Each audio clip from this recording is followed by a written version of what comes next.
Light in the philosophical sense. That either. But light in the brain, maybe. Yeah, well, there you go. Paul Veneer and Gisela are on the injured reserve list, and Shay is on hiatus temporarily. Sitting in is our beloved member who flew the coop because he just didn't want to be bothered with us anymore. But he's correct. He's always welcome back, and I know he's going to pinch it with the utmost capabilities. Mr. Ed Ruffalo. I am Rusty Staub, baby. All right. Isn't he dead? Yeah, he died earlier this year. Jerry Gallo's dead. He's dead. Gene, are we live? Yeah. Okay. Welcome, everybody on Facebook. Good to see everybody this week. We have a great show for you lined up tonight. Tonight we have not one, not two, but three guests. Joining us in we have more guests than panel members. Joining us at 8:45 is an actor-director, Tim Reed, who you may remember from WKRP in Cincinnati, Sister, Frank's Place, That 70s Show. Yep. He's been around for a long time, and he shows no signs of slowing down. Thank God. And joining us later on in the show, Donald Gibb, who you may remember as one of Ed's favorite characters, the Ogre. Asshole. In the Revenge of the Nerds. And Bloodsport, which was a great movie. Oh, yeah. And he also did a series on HBO called First and 10 with O.J. Simpson. It was Tony Longo. He died, Tony Longo. I know. I didn't know that. I was sad. He was one of my love First and 10 retro guys. Yeah, he was. I got a couple of funny stories I want to ask him about that. And sitting in for Shay Farrell this week is the lovely and the venerable Tim Eli. I am the Eggman. The Eggman. They are the Eggmen. Go make me an omelet, okay? Gino is the walrus. Tonight's show was brought to you in part by Francesca's Deli, 2119 Whitesville Road in Toms River. What? 40-inch pizzas. 40-inch pizzas, right? Yeah, I wish you would do that. Oh, the food is great there, no kidding. Let me tell you something. Since we haven't had the food in a couple of weeks because of our schedules and Chef Ross's schedule, he not only gave us sandwiches, he gave us ziti arrabbiata, grilled chicken and vegetables, and I forgot what the other one. He gave us some gabagool. He gave us some shots on goal. He really took care of us this week, as always, and it's a pleasure to have him on board. And special interview that I did, I got to sit down with Ed Roland, who you may know as the lead singer for Collective Soul. It's a great interview, and we went out to see them in Three Doors Down, and I got to tell you, that was an amazing show.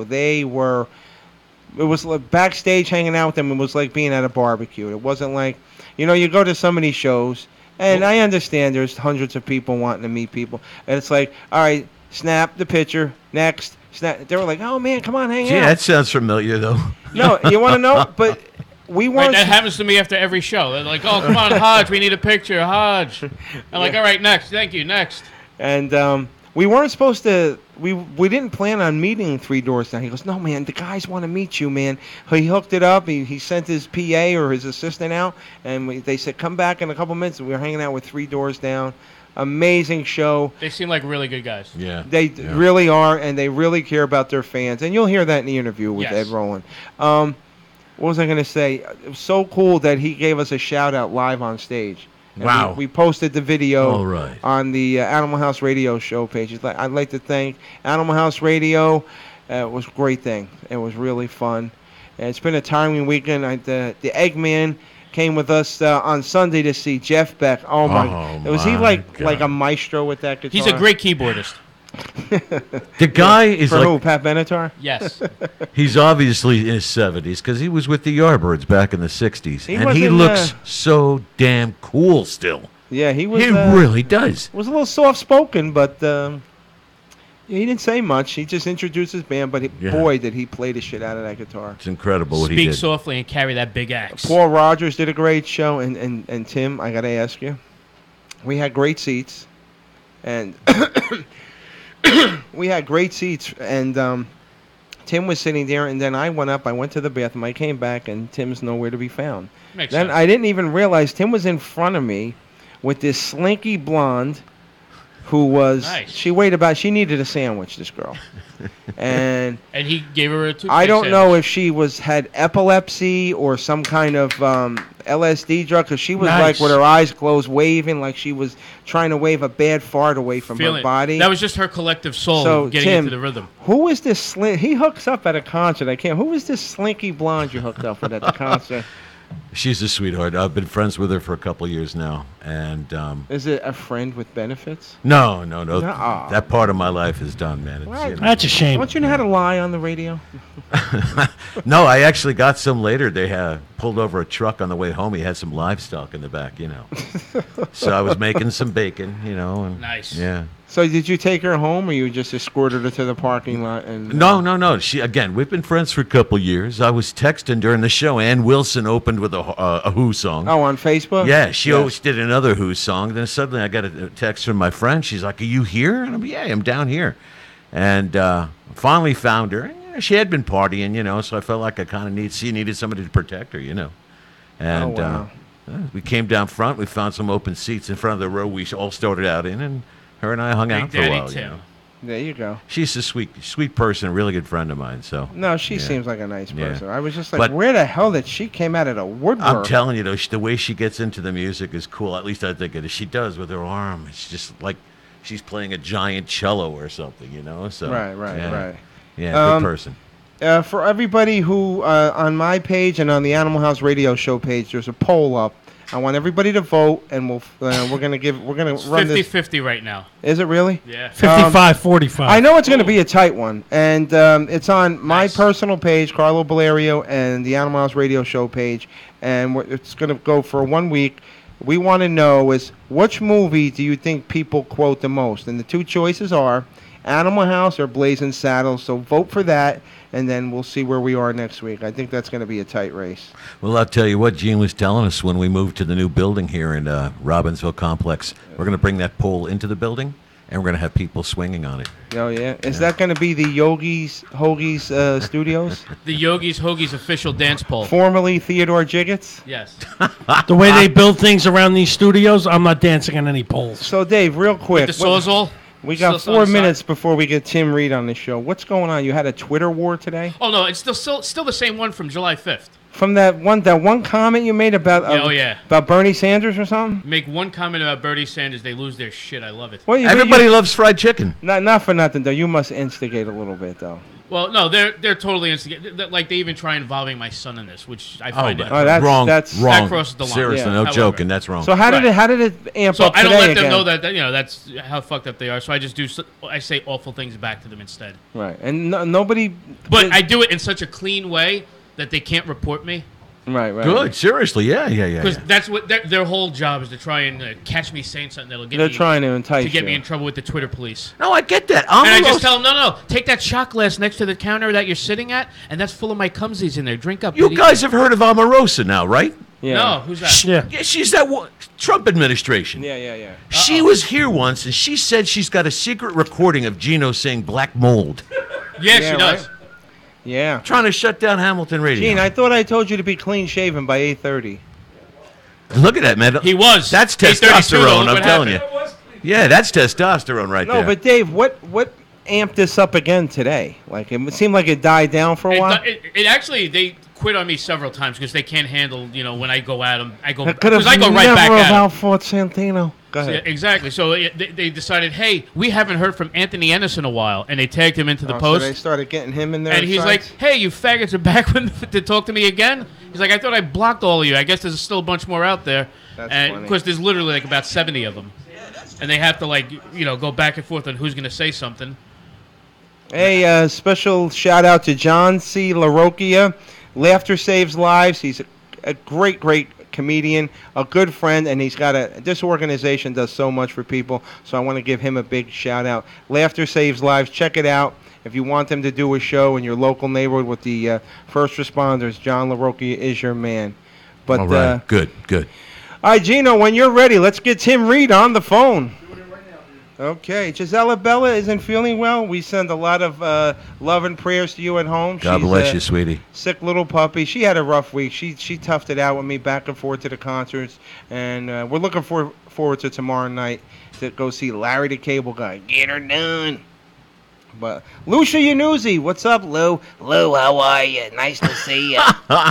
She's a good friend of mine. She's actually married to a guy I know for almost 40 years, Tommy the Hat. Gino, Sunday He's a night, friend of ours. we went to a Harry Belafonte concert in Rome. Dago. Are we up? It's not allowing you to call? Call him from YouTube. What do you mean it's not allowing you? A code? I'll give you a hint. You It's the gotta name put of a a 1 in fish. front of it. I did. You have to go to the code. Really? Try spelling out one. Boy, I'll tell you, Gene, you're just on top of it. G.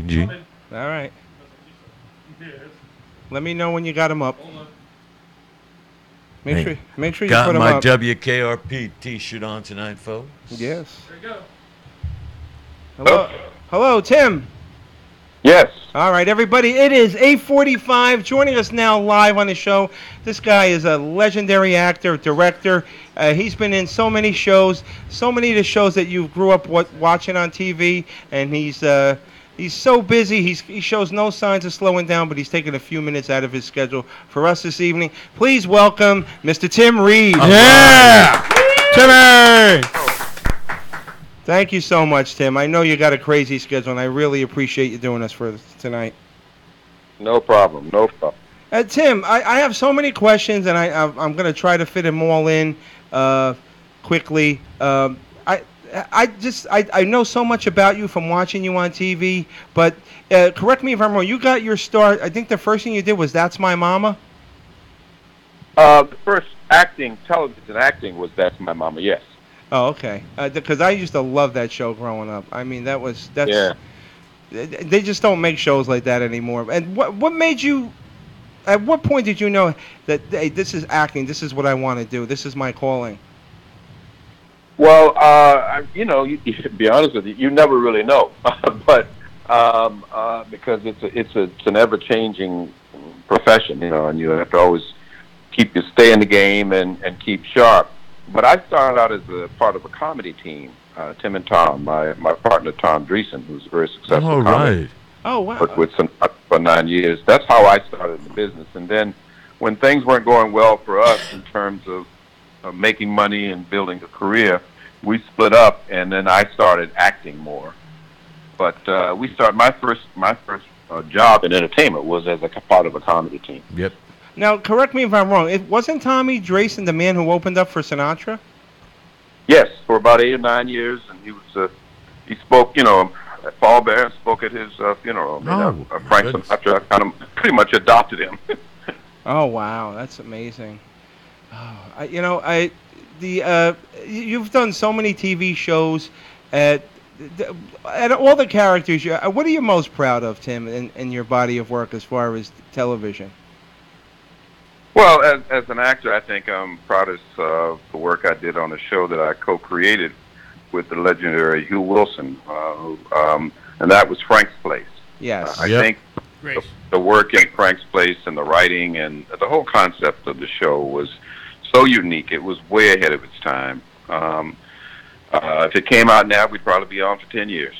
Yeah, that's 10 years now is like unheard of. Usually it's 5 or 6, and then it's people are calling it quits and they're pulling the plug because they want to go out on top, which I could understand. Mm-hmm. Tim? Yeah, I've been very fortunate, though. I mean, I've worked in television series for most of my career. Matter of fact, most people don't know this because it isn't a Guinness book, but I should register it. No actor has had as many television series as I have. I've done over 23, 24 television series in my career. Oh, wow. That is totally off the charts, I never man. knew that. I just learned something. That is so cool. Very few people do. Oh, yeah, you got to register that. Yeah, well, it's all part of a very, very happy and long run that I've enjoyed. I've always said I wanted to be in the business for the rest of my life, and I'll go out in the saddle. Hey, Tim, from a career perspective, what do you find your fans ask you about the most? Would it be WKRP or anything else in particular, maybe? Well, again, the pleasure of having a long career is that you have generational questions. I mean, Right. depends on the age. If they're over 40 or 50, it's KRP. If they're in their 30s, it's Sister Sister, or Simon and Simon. Right. If they're a little younger, it might be that 70s show. Yeah. I mean, I've been very blessed. So actually depends on the age. Every now and then I get lucky. One of my, I guess, warmest moments was I was somewhere doing a signing, and a gentleman walked up to me and said, would you give my son an autograph? He loves you on Sister Sister. And I said, yeah. And as I was signing, he said, man, this is amazing. I said, what? He said, my father, when I was his age, my father brought me up to you to have an autograph for KRP in Cincinnati. And I just thought, well, that's kind of nice.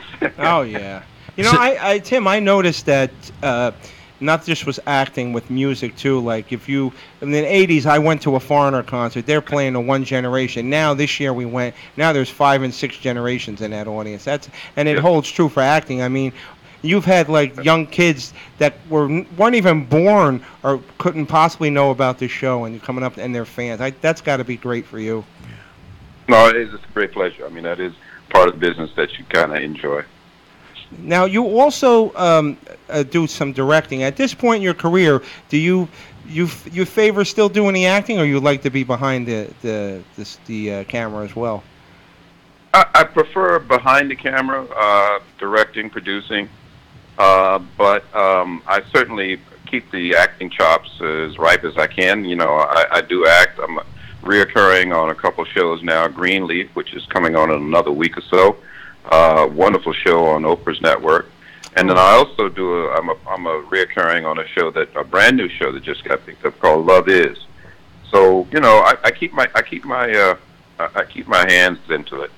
Oh, that's great. Now, what is the Greenleaf? What is that show about? Greenleaf is a wonderful sort of what we would call in the rest of the world a novella, an evening novella. It's about the empire of some religious bishops and how they control their world, their congregation, but it is truly a novella. There are a lot of twists and turns. I play a bad guy. I come in right. and create a little heat for the family every now and then. But it is a wonderful show. It's very popular, especially among churchgoers. Women in hats love that show. I'll tell you what, Tim.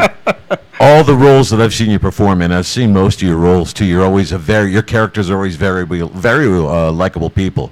And what you're describing now about this novella, it must be a nice little twisted turn for you. You know what I mean? Well, lovely. I love it, I should say. But playing a villain is so much fun, and I rarely get the chance to do that because they always see me. I played father and this and that. Yeah. But playing a villain is a lot of fun. I want to do that more often. Oh, I don't blame you. Oh, wow. Now, would you, Tim? Would you say that to date that's your most challenging role, or what role did you find the most challenging?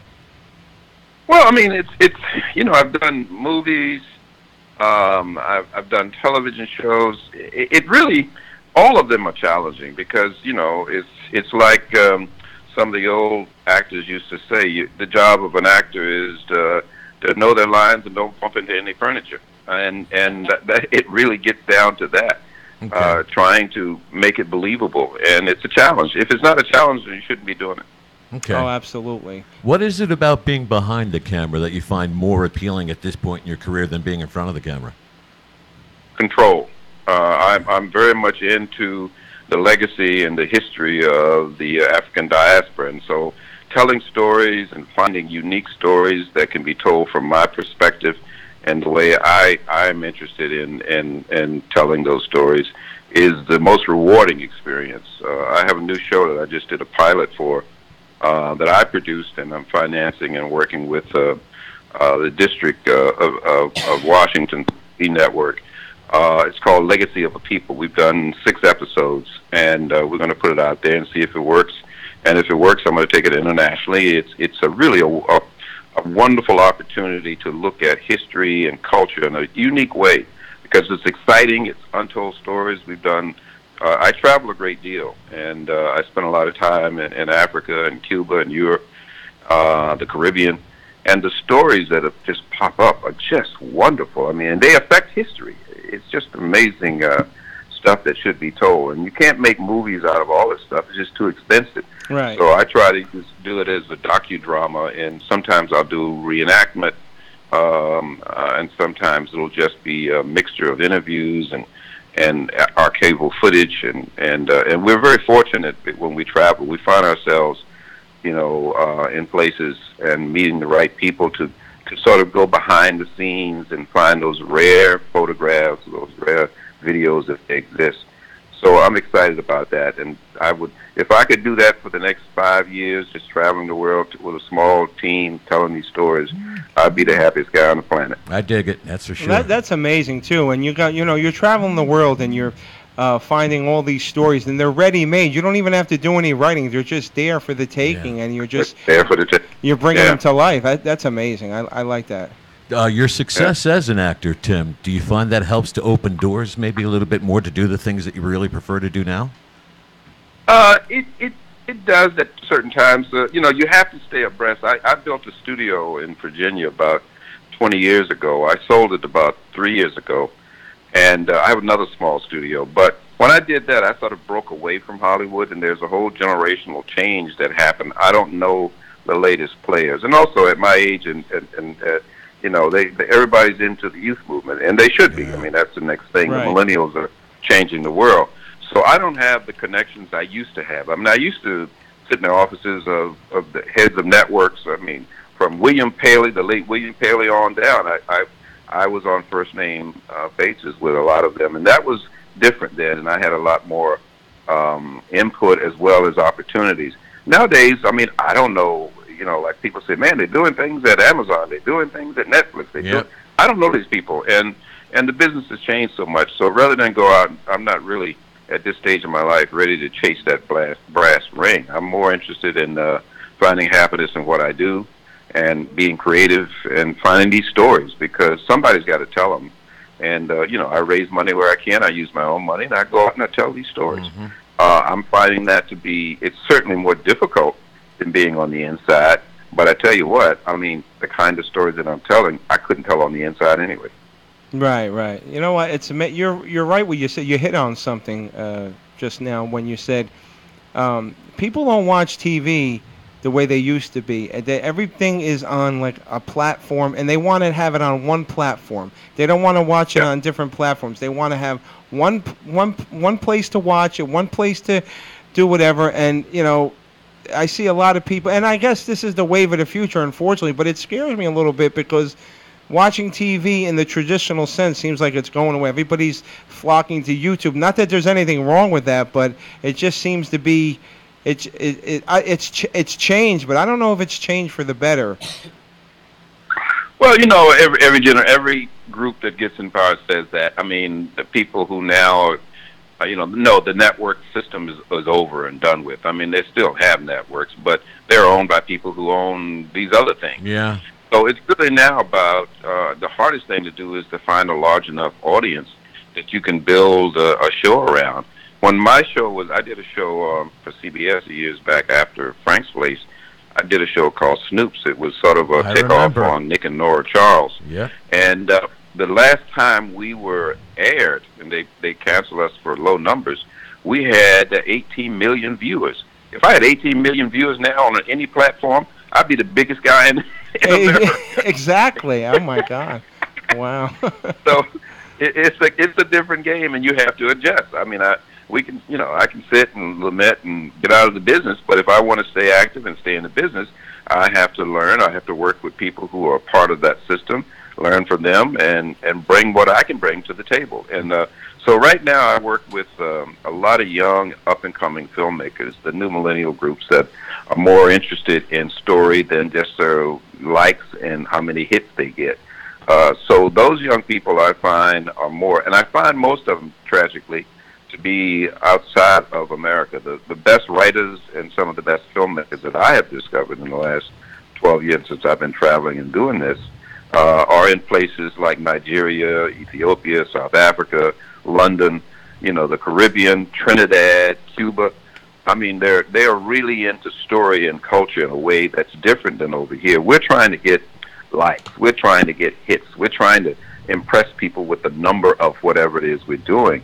But storytelling is a dying art in America. And I think, thank God, if you notice a lot of the actors and storytellers that are infiltrating films and stuff now are coming from England, coming from other countries, because they're better storytellers. Right. And not that we can't be, it's just that our focus is off. Our focus is not on the essence of story. Our focus is on the delivery, the impact of stories. Is not really telling a great story. And I'm finding that, and people can argue with me, and I'll say, okay, name me, the writers, name me, and we look back, and you'll find that a lot of them are immigrants. I know we're trying to get rid of immigrants, but a lot of the immigrants are saving. For instance, jazz. I love jazz. The best jazz, what's saving jazz in the world today is in Cuba. Cuba has the best up-and-coming jazz artists I have heard in the last 15, 20 years. Wow, that's interesting. And you wouldn't believe it, but jazz is being kept alive in Cuba. Well, that's a good thing, because now that we're allowed to visit, perhaps it'll get more exposure now, finally, Well, actually, it is. I mean, there are a lot of recording companies going down there trying to, of course, the new laws and things are a bit of a problem, but people will work around that. Where there's money to be made, people will find a way to change or get around the rules. You know what, Tim? I'm glad you're doing what you're doing, and I'll tell you why. As a person, I mean, I'm in the entertainment business. I do some acting. I mean, nothing to your level. I do stand-up comedy, and I do the radio. TV, and I love it. I've watched it. I'm a big fan of it since day one, since I was a kid. You see these shows, and you would think that there's like a multitude of writers with fresh ideas out there in Hollywood somewhere, and they just keep recycling shows that are already hits.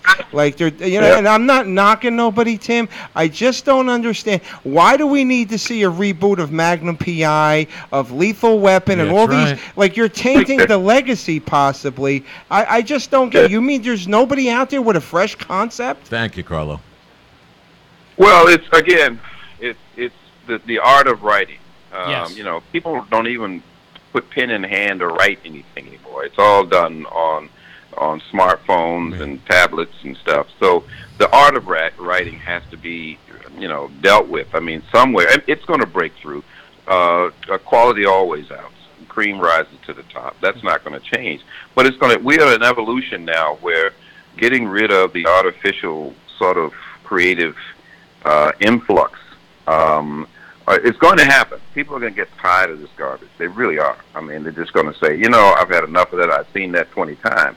But until then, I think, as I tell some of the students that I work with, now is the time to be, it's right for a writer. A good writer is worth his or her weight in gold.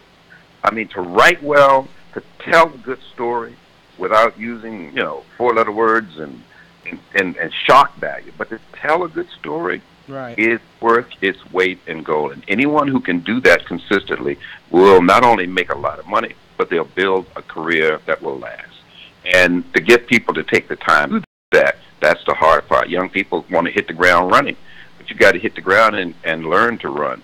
The colleges are built on the theory of education, the theory of things. They teach film theory, television theory, but what needs to be taught is reality, how to function, what you need to know to be an entry-level person in the film or television business, or as it is now being shaped.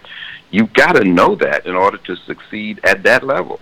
Right. I mean, they want to take shortcuts. They don't want to pay their dues. Well, nobody wants to go back and learn what needs to be learned to stay abreast. I mean, you got a lot of the people who are teaching story writing and all that stuff. They're doing stuff that was taught back 30, 40, 50 years ago. Well, it's like journalism. If you're going to teach journalism, you don't teach people how to blog, how to use the internet and the smartphones and all that stuff, and how to tell a story. Who went where and why is good, but it ain't working in newspapers because newspapers are not hiring that many people. Right. And you got thousands upon thousands of young people graduating each year in mass communication. Where are they going to communicate? Yeah. You're right. It's true. Dave? And who are they going to communicate with? They're just with each other. It's Dave Hodge here. I got to piggyback off that the whole writing thing and how we need to have better writers here. But I was actually going to ask, because it does feed into that, is that what made you want to go behind the camera and start telling better stories? Because you saw a lack of that, and how long have you felt that? I saw the power in that, the power in telling stories. And my mentor, I've had quite a few mentors, but my mentor, who just passed away literally a few months ago, Hugh Wilson, one of the greatest comedy writers ever. Wow. Yes. And he gave me my first shot. And back in KRP days, I wrote about 4 episodes of KRP. And he not only allowed me to write, but he allowed me to go through the process that a writer must go through. Being rejected, seeing the other writers in the room go, that doesn't work. Watching your work being changed, and learning how to keep as much of your original story in your script as possible. All those things I learned under his tutelage. How to produce. I mean, he let me take the show all the way to delivery to the network. So I learned a lot very early. This is in the the late 70s, in the early 80s. Then I began to write more. So I've written movies that have been produced, and I've written television shows that have been bought, pilots. So the art of writing, I'm member of the Writer Guild from the late 70s, when there were only like a handful of black members in the Writers Guild. Couldn't have been more than 15, or not even that many, perhaps. Wow. So I've been very fortunate to have been mentored well, listen, learn my craft. And I know, I'm a decent writer, but I'm not the kind of person that I'd probably not make the kind of living I had just being a writer. Mm-hmm. But in producing and directing, I learned how to take a story, keep as much of it, that the essence of the story, and to put it out there and get people to enjoy it. The art of storytelling is what it's all about. Whether it's a 3-minute thing on YouTube, or whatever it is, a music video, I don't care what the genre is. The art of storytelling is really what's important. And I think we have forgotten that. A lot of us in our businesses, we like, big things. We like, well, if it doesn't work, let's blow it up, or let's use the 4-letter word. Let's use this. Let's shock them. Absolutely. And so character development. I mean, what you see all these sitcoms, a lot of them, and you look at the character, you go, why would the character do that? What's the essence? I say that all the time. I talk to the TV. I scratch my head, and I'm not no scholar or nothing like that, but it's common sense. Like, it doesn't flow like it used to. I mean, the 70s and the 80s sitcoms, they're never going to be nowhere near what they're doing. There's some great shows on TV right now, like one being The Big Bang Theory. I think it's a brilliant show. But other than that, some of them I'm like, really? And what really burns me up, Tim? Reality TV. You have shows that like Sanford and Son and WKRP and all those great sitcoms from the 70s and 80s, and these people are watching reality TV. What's wrong with you people? Yeah. Well, we train the audience. I mean, we've got away from storytelling into reaction. So it's better to put a bunch of people on to say weird, crazy things that the audience can laugh at and go, oh boy, look, at least as bad as off I am, I'm not as bad as that person. So we've changed the phenomenon of TV to mean something else than just sitting or watching or listening. Just listening to good music. I tell a lot of the young people I work with, I said, you don't know what a violin sounds like. They go, yes, I do. I said, no, if you're listening to something on an iPhone, you don't know what it sounds like. You know what you're told it sounds like. But to listen to the sound of a violin, I like that. You can't get it. The frequencies levels, the compression of the music, you're not hearing the real sound of instruments. Exactly. You'd have to go back. That's why a lot of people are going back to vinyl. I love the millennials. They have saved the vinyl industry and given it a rebirth. I'm now going back to vinyl. I have an incredible selection of vinyls that I got when I was doing KRP, because they were sending us boxes of records. Because Howard and I picked our own music. So they were sending us boxes of records. And I kept so many of them. I mean, I've got a large library. I'm now building a place in my studio where I can go back and record some of the vinyl, right off the vinyl at a higher rate. So I can go back and remember what it sounds like. What a flute sounds like, all that stuff. Because what we're listening, the frequencies of what we're listening is so low, it sounds nice, but you got a whole generation and a half, 20 years ago, that didn't have that. So we're listening to the frequencies of what we're listening is so low, it sounds nice, but you got a whole generation and a half, 20 years ago, that didn't have that. So we're listening to the frequencies of what we're listening is so low, it sounds nice, but you got a whole generation and a half that really don't know what music sounds like, real music. Yeah. You're You have right. to go to a concert like that, you know. Yeah. I went to a concert with Sade, the last concert she was in, and I walked out and I felt like I had gone to a different planet. The music sounded better than what I hear on the radio and the CDs. Listen to her and her band, incredible band. Oh, I live love Sade, yeah. was Nirvana. It was unbelievable. Yeah, she's amazing. And you know what, Tim, you're right, because I've been going to a lot of concerts since the 80s. There's nothing better than live music. And myself, I won't buy the repress stuff, but lately I've been on a tear with buying original vinyl, like from growing up in the 70s and 80s. And, you know, I find, like I just bought a couple of Pat Benatar 12-inch records and We from saw her in concert. the 80s, and you know, and it was $1 in a bin somewhere, but to me it's priceless because I grew up listening to that, and it was gritty, but it was like I liked it, and I've been storing it up, so I think I'm giving you a run for the money with the collection. Good. So Tim, tell us all the acting people in acting, all the people you've ever worked with. What are some of the most incredible names that really just like, wow, I'm working with this person? Well, I could go on for another hour just telling you that. I've been, again, very blessed. I've worked with from Jack Benny to Sammy Davis. I mean, wow. Yeah. I've worked with the legends. You know, I've become friends over the years with those many of which have gone. You know, I just had the pleasure, Phyllis Dillon. You know, people that have been Godfrey Cambridge, people who have been forgotten by most people. I had the pleasure. I opened for people like Muddy Waters. Oh, wow. You know, I just knew some of the greats.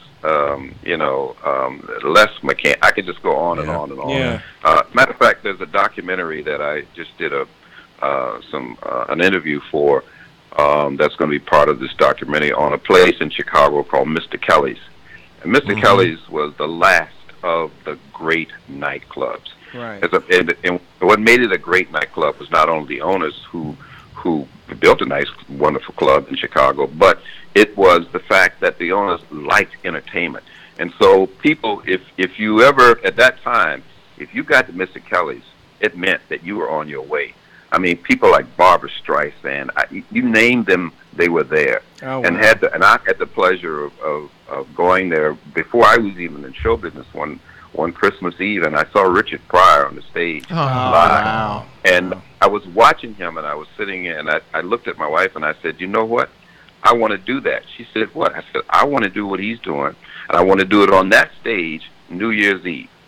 Now, that was in 1968, the New Year's that turned to 1969. Right. In 1975, I was the last comic to work New Year's Eve for Mr. Kelly's because they closed that year following. Wow. And my wow. dream came true. I mean, I was as far away from show business as I am from the Soviet Union. I mean, it was just an incredible dream that came true. And in doing that dream, I had the pleasure of just meeting incredible performers from all kinds, comedy, drama, musicians, and spending time with them. You know, Sarah Vaughan, I mean, just on and on. The Dells, I worked with. I mean, these groups that are, many of which are gone from us. It's just a career that I look back on, and I said, I was so blessed to have been in the room and work with these people. And it's hard for me now. I don't want to be like an old fogey, but hey, I'm in my 70s. I don't care. I earned the right to be an old fogey. Right, exactly. But I look at some of the young entertainers, the people that we put such great praise on, and I think, man, if they only knew, and these are good talents, especially at the level of entertainment today, they're at their peak. But to sit and watch Sammy Davis sing a song with just a guitar accompaniment and the sound of his voice. I mean, you listen to that and you go, "Oh my God!" And not that these singers are not great singers. Right. It's no comparison. They don't have the entertainment passion. Right. You know, they're celebrities. They're legends already before they even become a legend. Right. And because we need legends, people need to they love entertainers, and I'm not saying that they shouldn't have it. I'm just saying that I am so blessed to have had and worked with people like Della Reese, Carmen McRae, all these incredible performers. I know what good music is. I know what talent is. I've seen it. I've watched it. Richard Pryor and on, and Robin Williams, in their beginnings, and I've watched them develop. And so it's been for me. I'm not saying sour grapes. It's over. That part is gone. Yeah. But I wish that a lot of young people would go back. When I started out in show business as a comic, Dick Gregory told me, this was like 1970 or something. He said to me, he said, what you need to do, you really want to be a comic and you want to make people laugh? I said, yeah. So what you need to do is study the masters. He said, go out and buy every comedy record you can find. Listen to all these people, Lenny Bruce, and on and on and on and on and on. You listen, and you see how they construct a joke, see how they work, da-da-da-da-da. And it's some of the best. And he said, because if you're going to become a surgeon, wouldn't you want to study with masters before you start cutting up people? You're not going to improvise surgery. Absolutely. Don't improvise. Yeah, don't improvise entertainment. You want to be the best at it, study the masters. Go back. I'm a sculptor, an apprentice sculptor. And when I started out, late in life. I've only been sculpting for about 15 years. And I had an aptitude for it that I discovered. And then all of a sudden, I was working on the piece about 12 years ago, and I said, if I'm going to become anything at all as a sculptor, I need to go to Florence, Italy, because I love Michelangelo. I got to go see this stuff. And so I went and studied for a summer in Florence, Italy, with a master, and it changed my whole view of art. It changed my whole view of what it is. And I came back, and I'm a better sculptor for it. As a matter of fact, I should be sculpting more, but I didn't because I realized that I wasn't good as I wanted to be. Right. But nonetheless, I studied with the master. I follow that in all of my life. Whatever I do, whatever I want to do, whatever I dream of doing, I find a master, whether I have to read about them. They don't have to be alive. Right. I can read books. I go to the museums. Whenever I travel, I go to the museums. I've seen some of the greatest works of art that's standing in any museum in the world, whether it's Amsterdam, England, I don't care where it is. I go study the masters.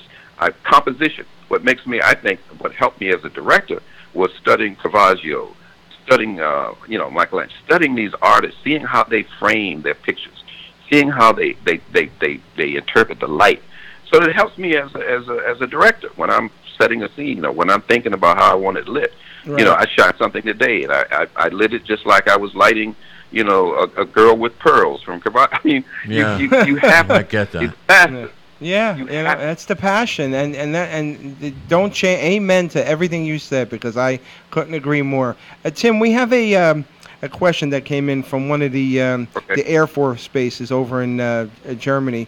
One of the servicemen sent in a question. They want to know the role of Venus Flytrap. Was it a lot of fun, and did you audition for that, or they automatically cast you? No, I had to audition for it, as a matter of fact. And first, shout out to Germany. I sometimes when I travel to the troops, I end up in Germany and some of the other places, and I see these young millennials. They're doing great work. It actually, traveling and doing the military circuit, changed my whole attitude about the young group, because especially millennials, because I was like all old people. I was getting like, these young people, they don't know what. And all of a sudden, I go to Germany, and I'm watching these kids operate this computer stuff, millions and millions of dollars of stuff, and I realized what they were doing, and so much hinged on their aptitude, their ability, their passion. Whether I was at Barking Sands in Hawaii, I've traveled to Marshall Islands. I go to Okinawa. I'm always trying to find. And I see these young people, and what they're doing really is amazing. And I came back with a whole different approach to young people now. I wish more people, like some of these guys come back, they should be hiring these guys. They really should, because these kids are operating under tremendous pressure. Oh, heck yeah! And you won't make them a fry cook at Burger King? Give me a break. I agree. They gotta be a little bit more cultured. And if you show them, they will respond to it. That's the problem. Nobody wants to show them anything. Well, you got to these. I put if I had to put together a team of anything, I'd look for some of these young veterans coming out of these wars that we keep them in. They really have exercised tremendous care and the power. To answer his question directly, KRP was a wonderful, wonderful 4 years. Many of us have stayed friends throughout the years, both people behind the camera and in front of the camera. And it was the reason that my career was able to take off and has helped me last this many years. That's amazing. It's one of my favorite characters on TV. One of my favorite episodes was the one where you got charged with murder, but there was a look-alike. Oh yes, yeah, I wrote that one. Yeah, that see, was circumstantial evidence. Yeah. That was a great. Dave, you had a question? I was going to say the one thing, like you were saying about these young veterans nowadays, the best thing is they're all volunteering to do this, and you got to give it a lot more for these kids. Yeah. There was a time when it wasn't their choice and they had to do all this stuff, and now these guys are, these young men and women are out there volunteering, putting in the work, and that's why they'll be some of the best employees and future bosses of this country. Hell yeah. Well, amen. I was one Christmas I was in Germany, and the base where they bring all of the people literally who were on the field and wounded in less than 5 or 6 hours there in this hospital. And Christmas Eve, I was wandering around the hospital, saying hello to the troops and stuff, and I got lost and ended up in this room. I looked in this room. There was this young soldier laying in bed. He was bandaged. He had really been hit hard. And he couldn't have been more than 20, maybe 21. He was laying there, and he could speak, but he was in a lot of unnecessary pain. And I went in, I looked at him, and I said, "How you doing, soldier?" And he says, "I'm fine, sir." And I said, "Well, you don't know what to say. You just look at this young kid and don't know what to say." And so I said, "Well, I guess you'll be glad to get home," knowing he's going home. He's not going back to the field. And he said, "No, sir." I said, "Why?" He says, "My squad needs me. I want to get back to my squad." And I'm sitting there thinking, now that's character.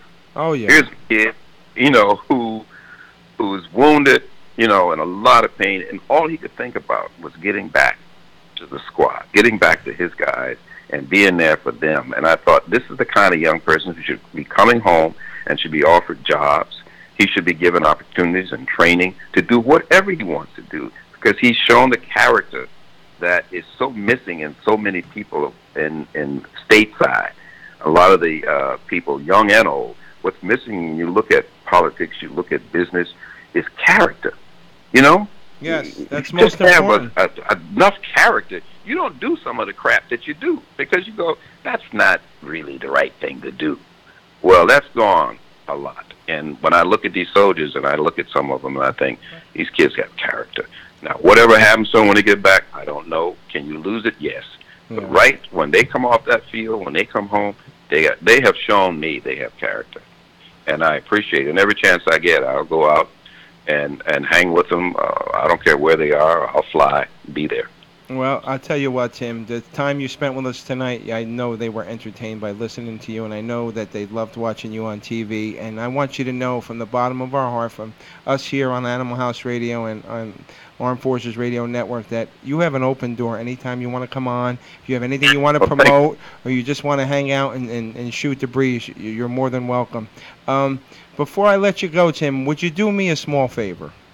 What's that? Would you do a station ID for us? Okay.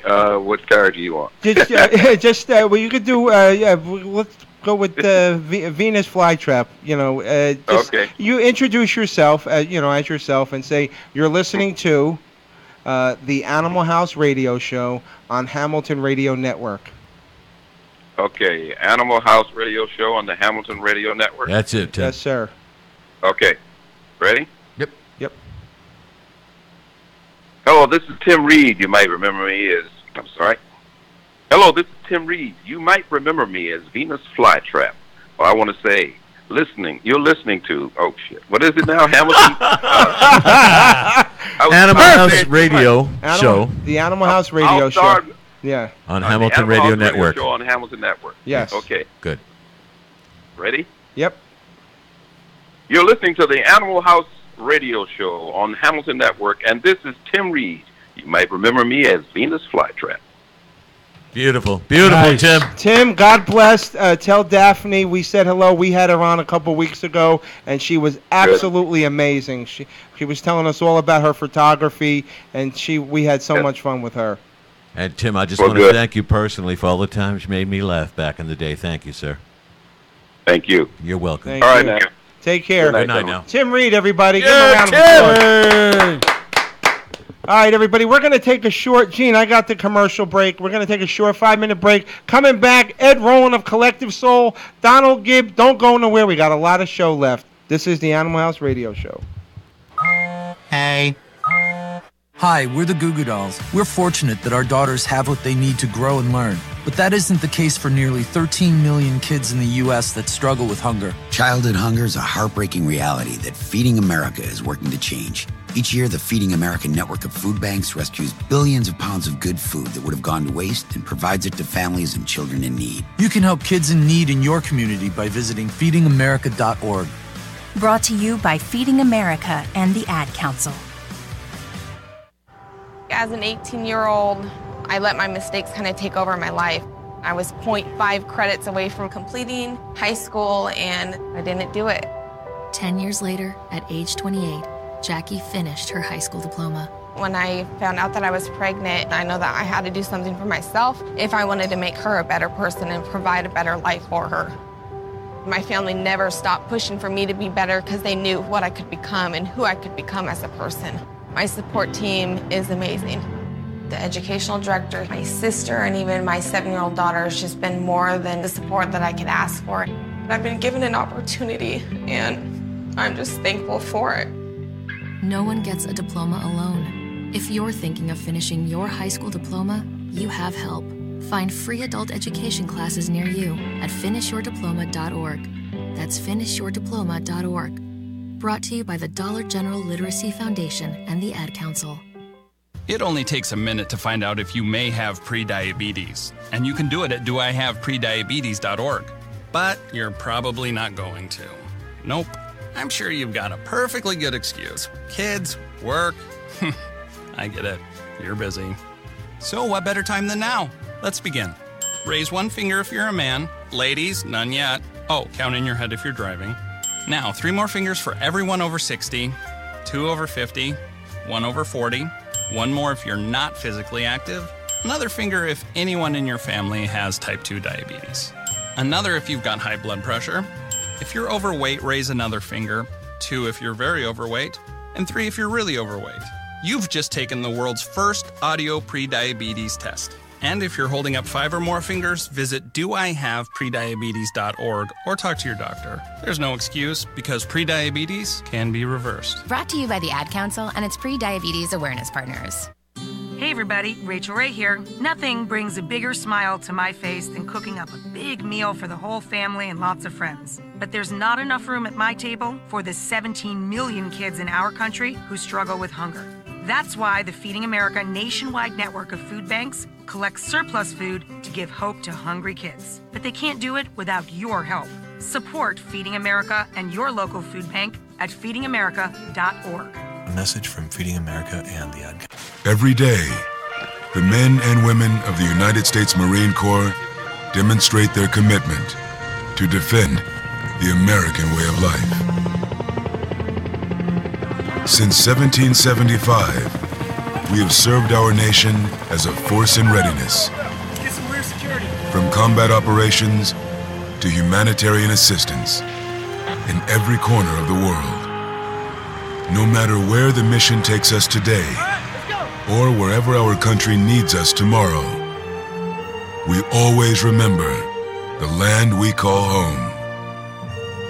As Marines, we take a stand for each other, for our nation, for us all. The few, the proud, the Marines. You look nice. How was work? Well, it was 4th period, civics. The kids were giving me the third degree. Was a UFO seen hovering over Washington, D.C.? Was a fisherman attacked by a 320-pound shrimp? They'd been bitten by the fake news bug, all right, and it was holding on like a driver's ed student to a steering wheel. How was I going to get a bunch of wide-eyed kids to wise up about what they see on the internet? Then it hit me. Like a dodgeball on field day. The name of the game was News Snoops. Each student got an article and 2 minutes to decide if it was credible or a fake. They were able to use fact-checking sites to get the cold, hard truth. Now the little hotshots are even teaching their gullible grannies a thing or two about phony news. But how was your day? Pretty good. I got a new title today. Office Birthday Party Planner. Oh, fun. Teachers just have better work stories. If you want a creative job worth talking about, head to teachdfw.org. Brought to you by Teach and the Ad Council.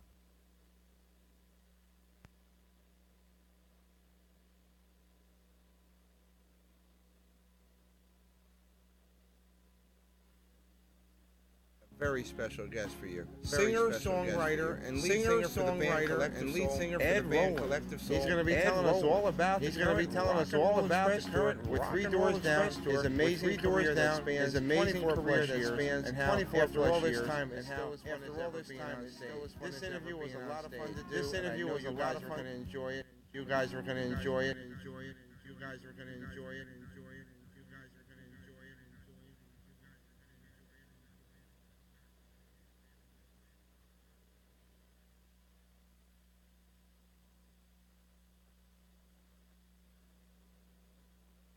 This one. Hey everybody! Tonight on the Animal House Radio Show, we've got a singer, songwriter, and lead singer for the band Collective Soul. He's going to be telling us all about. He's going to be telling us all about the current with 3 Doors Down, his amazing career that spans 24 plus years, and how after time it's still as fun as ever being on stage. This interview was a lot of fun to do, and I know you guys were going to enjoy it. It was one of the best interviews I've ever done to date. You couldn't find a classier bunch of guys.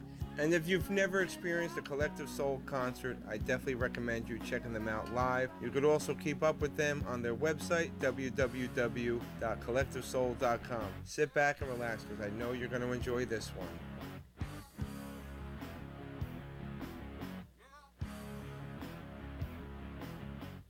All right, everybody. Joining us now on the phone is a legendary musician, lead singer from the group Collective Soul, Mr. Ed Roland. Hey, thanks for having me. Oh, no problem, Ed. Big fan here.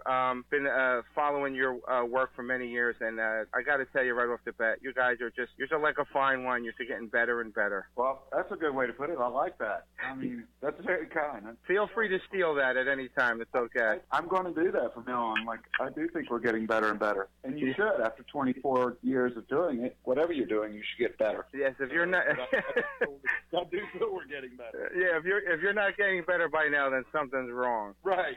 You picked the wrong job to do in life. I'm very excited to hear about the Rock and Roll Express tour. It's an amazing lineup. I'm actually going to get to see it for the first time this week on Saturday. I'll be coming out to the show. We're going to bring some veterans out to the show, and I know they're going to enjoy that. I got to ask you. You know, I grew up in the late 70s, early 80s. So, you know, for me, Black Sabbath is the one that got me involved in loving music and the heavy metal of the 80s. And I noticed something, and I want to know if it's true for you guys. 1982, when I first saw Van Halen, I realized one thing. They were playing to one generation. Now, if they were to play, or like say Def Leppard does a tour, they're playing to 5 generations. Does that hold true for you guys as well now? Yes, it is. Now, I think if you can hang around that long, and and we got to go see Joe last year, Def Leppard, Joe Elliott, boys and Def Leppard, and you get to see the generational, the parents teach their children, and, if you hang around long enough, those children teach their children, and that just comes with time, and if you can stay in there, be consistent, and do your best, I think that works to your favor. And if you are a good person, I think it always works in your favor. You know, I think if you want to be a ding dong and a mean person, you know, the career will snuff itself out. It's tough when you're going down and want to go back up. So I think if you can stay consistent, be a good person, and do the best you can, I think it always works in your favor. Years ago, a band used to have to sell records, to tour. Now you have to tour, sell records. It's amazing how that whole thing just flip-flop, because there's no such thing as a record label in the traditional sense as, you know, you would know in the 70s and 80s. That's long been gone. And you said it correctly. You know, you used to tour to support the record. Now you put a record out for a tour. Right. And it keeps you relevant, though. But if you're a true artist and you want to keep making music, I think that's part of growing old in age. I think that's part of, like you said earlier, like getting better, you know, as wine, whatever. Yeah. You still have to express yourself and be creative later in the career. We're never a band that wants to rely on the early, mid, late 90s, which was, you know, our popular time, which I got. But, you know, things change. But we still feel that we have a lot to still work toward. Being a better songwriter, being a better singer, being a better band, all of the above. Oh, absolutely. And like I said, everybody, I mean, I think you guys are evolving in the best way possible. Like, I wanted to ask you, you know, for the younger generation that's just coming up and discovering your music, for Ed Roland, when did it start for you? When did you know, hey, this is what I want to do? I want to be a musician. Music is going to be where I make my living. Well, I grew up my brother Dean's band. Our father was a minister of music first, and our mom played piano in the church. So early on, music was a big part of my life, but I was really, really into baseball. Until I was 14, till I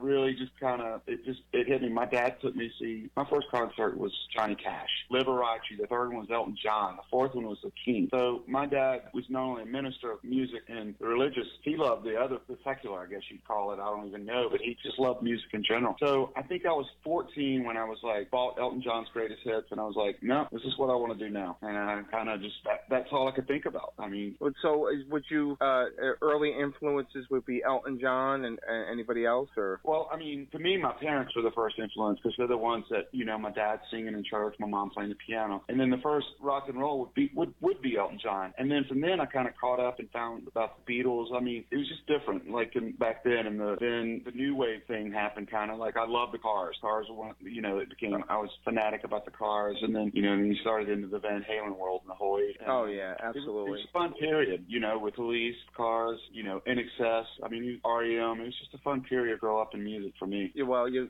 picked a better decade to find role models, and that's for sure. When it comes to writing the songs for the album, or if you're doing a tour, do you sit down in the traditional sense? There are no rules. A lot of the records were written with me in the back of the bus, just because we were gone so much, we were touring so much. And then most of the time I come home, and it's just when it happens, it happens. We just finished recording 24 songs, so we want to do a double album next year, which I know makes no sense to the kids these days because everybody streams. But growing up, thinking about the White Album, Goodbye Yellow Brick Road, Frampton Comes Alive, all these double albums, I always had that in my head. I wanted to do that one day. With it being our 10th studio release, we thought, we hit double digits there, let's do 2 records. So with that being said, that being done, we're going to go in January and try something totally different and write as a band, which we've never done, which I'm really excited about. So, you know, we're that comfortable with each other and believe in each other. So it's another step evolving as a band. I love it. Absolutely. And I have no doubt. I had the pleasure of listening to the live album, and I got to tell you, I mean, they're all great songs, but I really enjoy Where the River Flows. Oh, thank you. Well, you're going to hear it Saturday then. You know what? It's such a fun song to play live. It's a little tough vocally some nights, but it's just one of those songs. And for years we didn't play it for reasons I don't know why. And now we can't wait to get there because it's just such a fun riff and fun song, and the audience loves it. Yeah. Why is it challenging vocally on some nights? Well, you got to get in that falsetto range a little bit. You know, we kind of put it toward the end of the set. So, you know, by then, it depends on how much I've,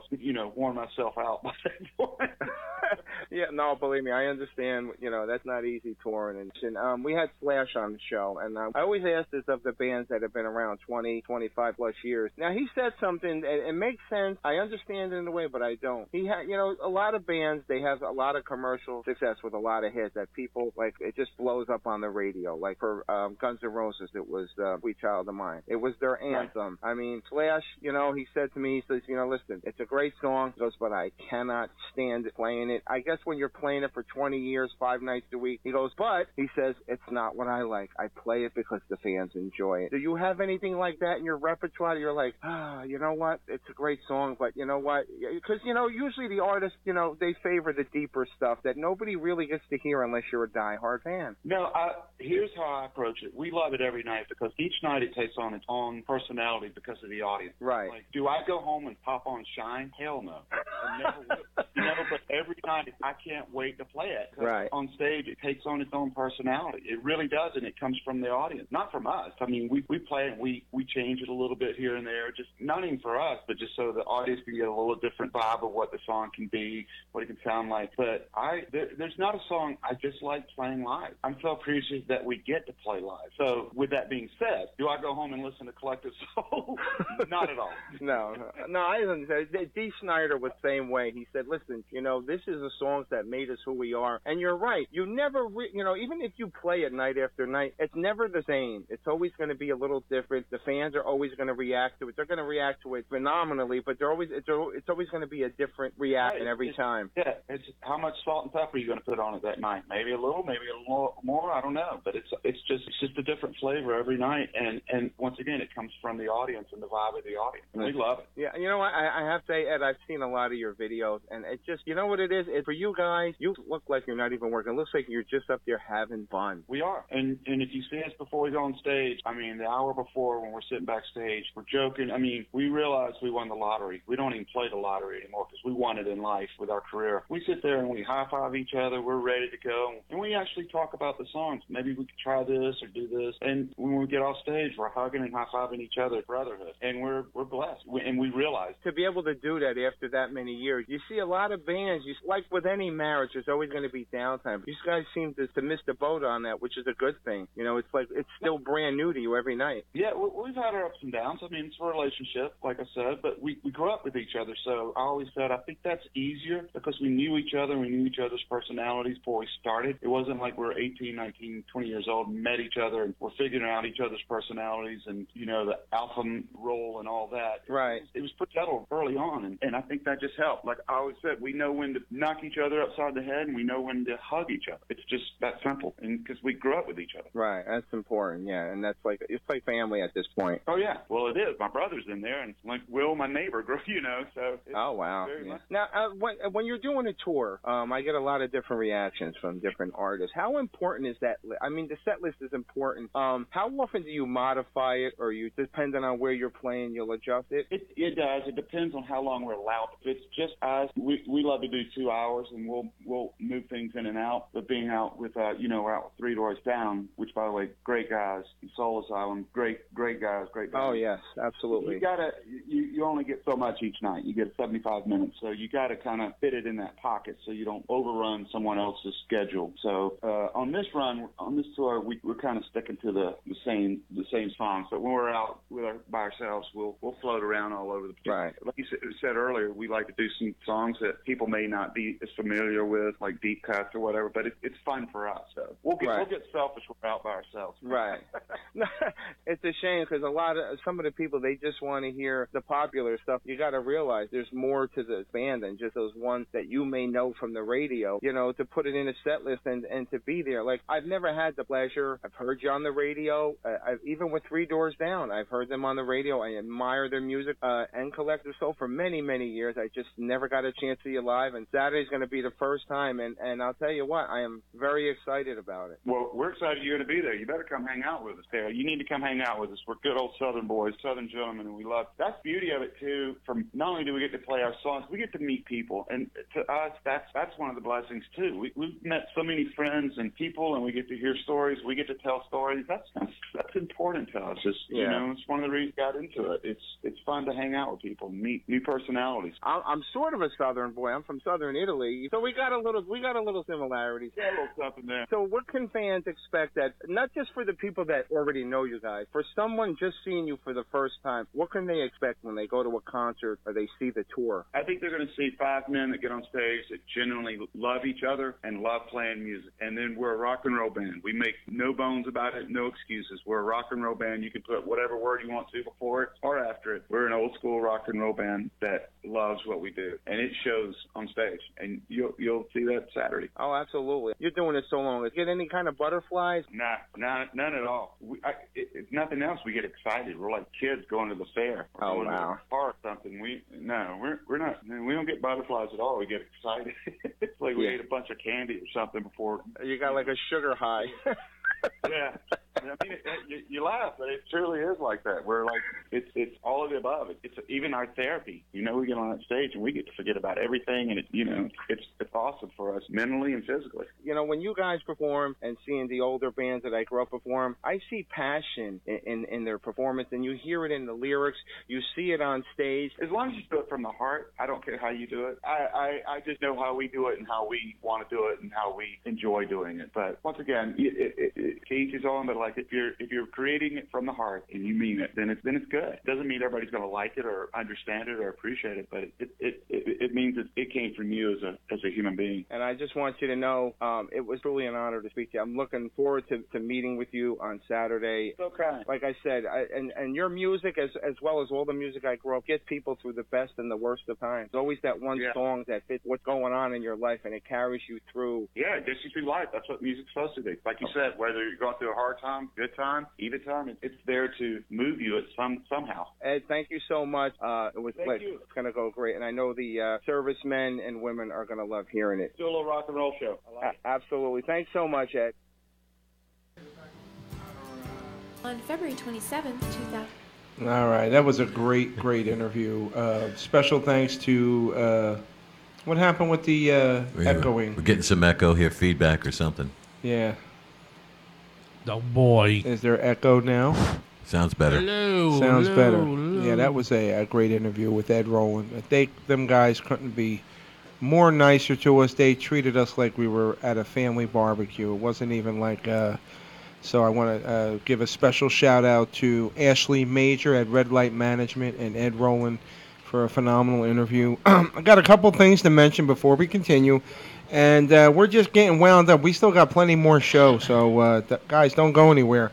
October 19th, Friday, at the, where is this place here?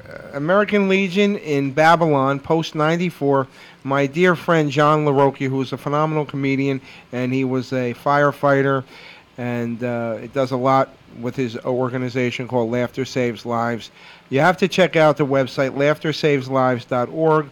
Friday, October 19th, he's doing a special comedy show featuring Jeff Norris, J.J. Boyd, Maureen Langan, and John himself. Nice. Let me tell you something. He never disappoints, John. He knows how to put together a lineup. And tickets are $70, and it includes, I can't read the writing on this. It includes dinner and a show. And it's a cash bar. Dinner and a show. Friday, October 19th at the American Legion in Babylon, Post 94. If you want more information, go to laughtersaveslives.org. Support this organization because they are a tremendous organization. Once again, I want to remind everybody, tonight's show is brought to you in part by Francesca's Deli, 2119 Whitesville Road in Toms River, New Jersey.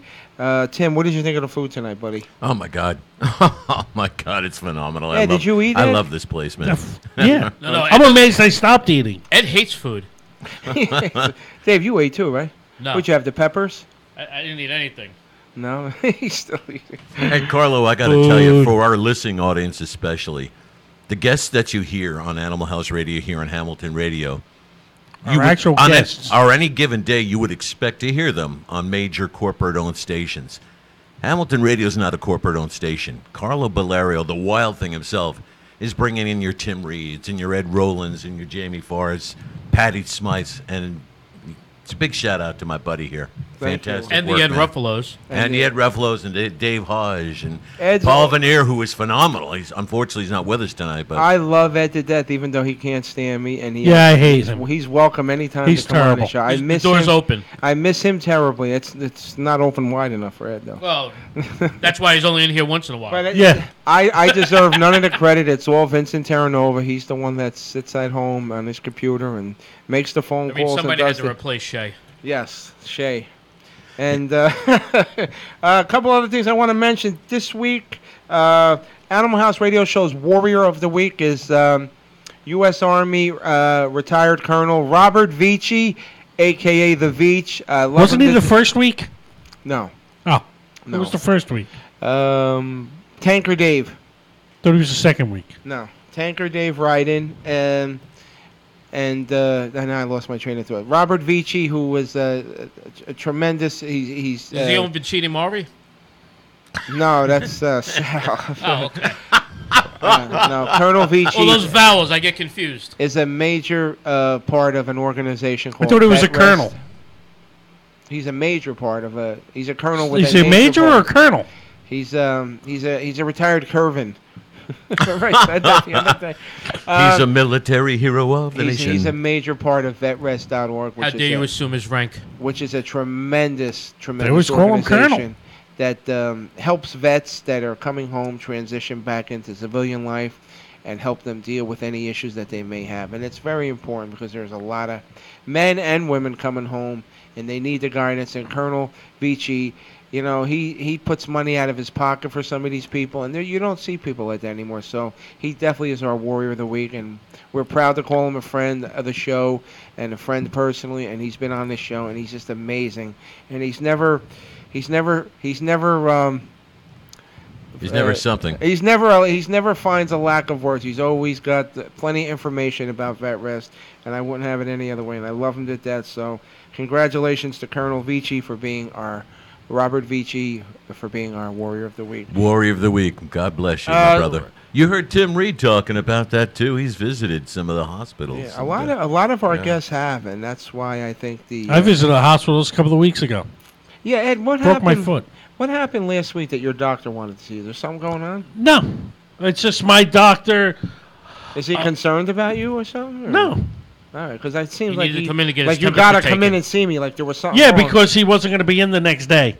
Oh, you had an. Oh, I see. Okay. Yeah, so the only day he could see me was Wednesday. You had us all worried there for a second. That's Well, you people worry. I'm going to easy. check this out right here. I want to mention coming up next month, and actually this weekend, couple of events. HorrorCon, September 22nd to the 24th at the Showboat in Atlantic City. And no, my second ex-wife is not part of it. Ryan Weber and Robert Bruce, they put together a phenomenal... Robert the Bruce from Braveheart? I thought Trojan made Rebbers. They put together a great event year Magnum. after year.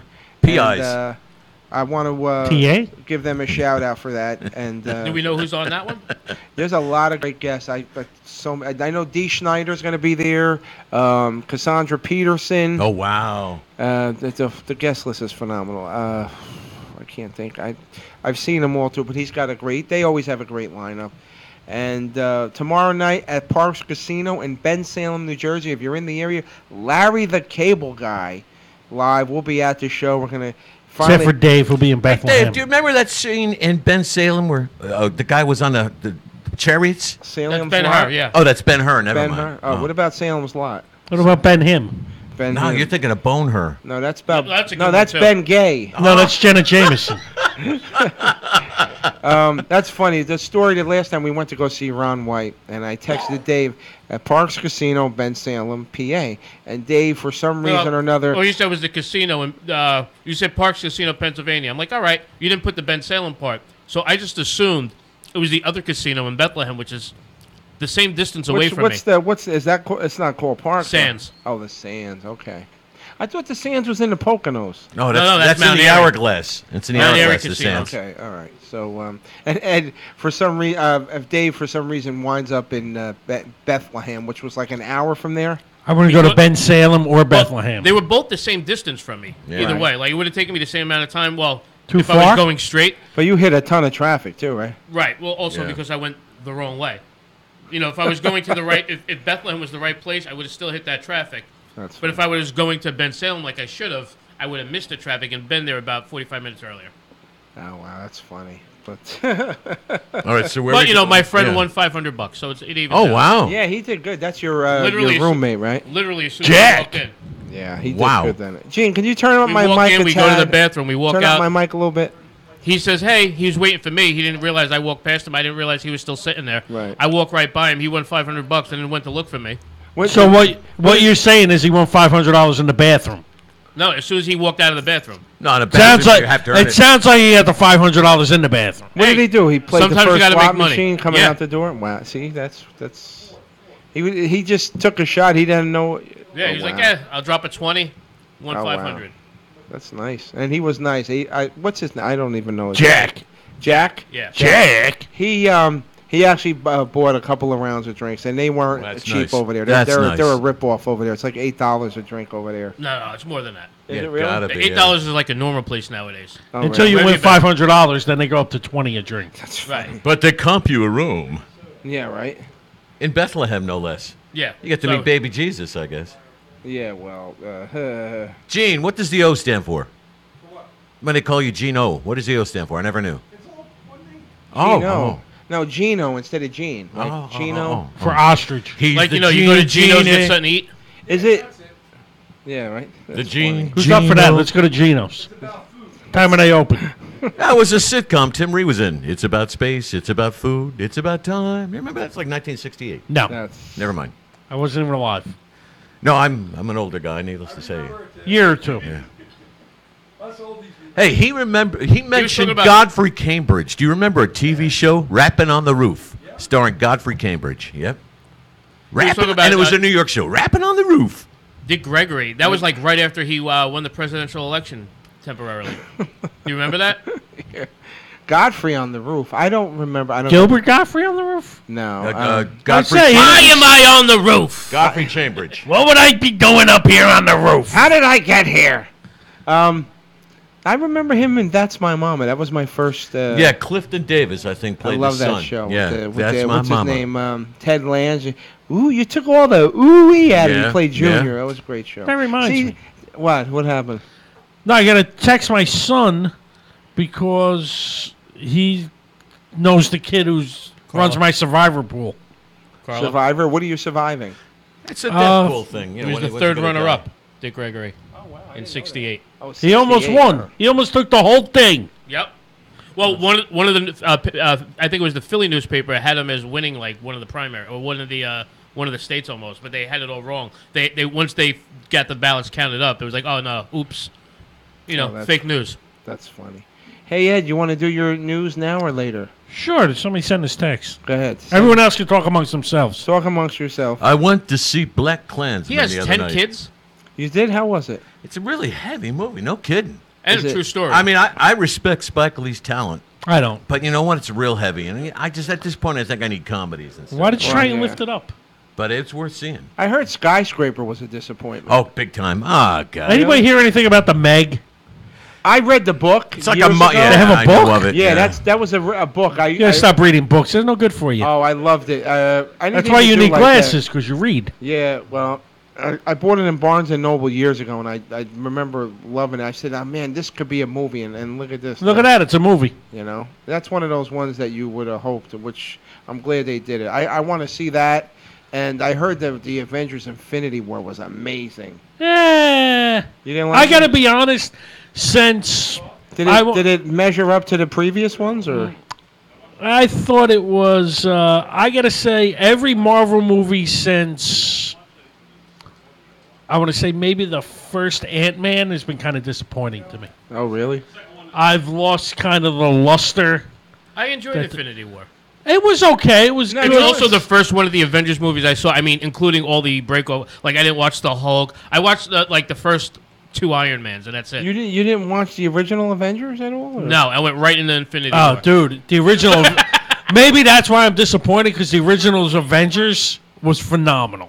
You know what it is? I They're even put- liked Ultron, but the third one kind of it was okay, but I thought like Doctor Strange kind of revealing how to.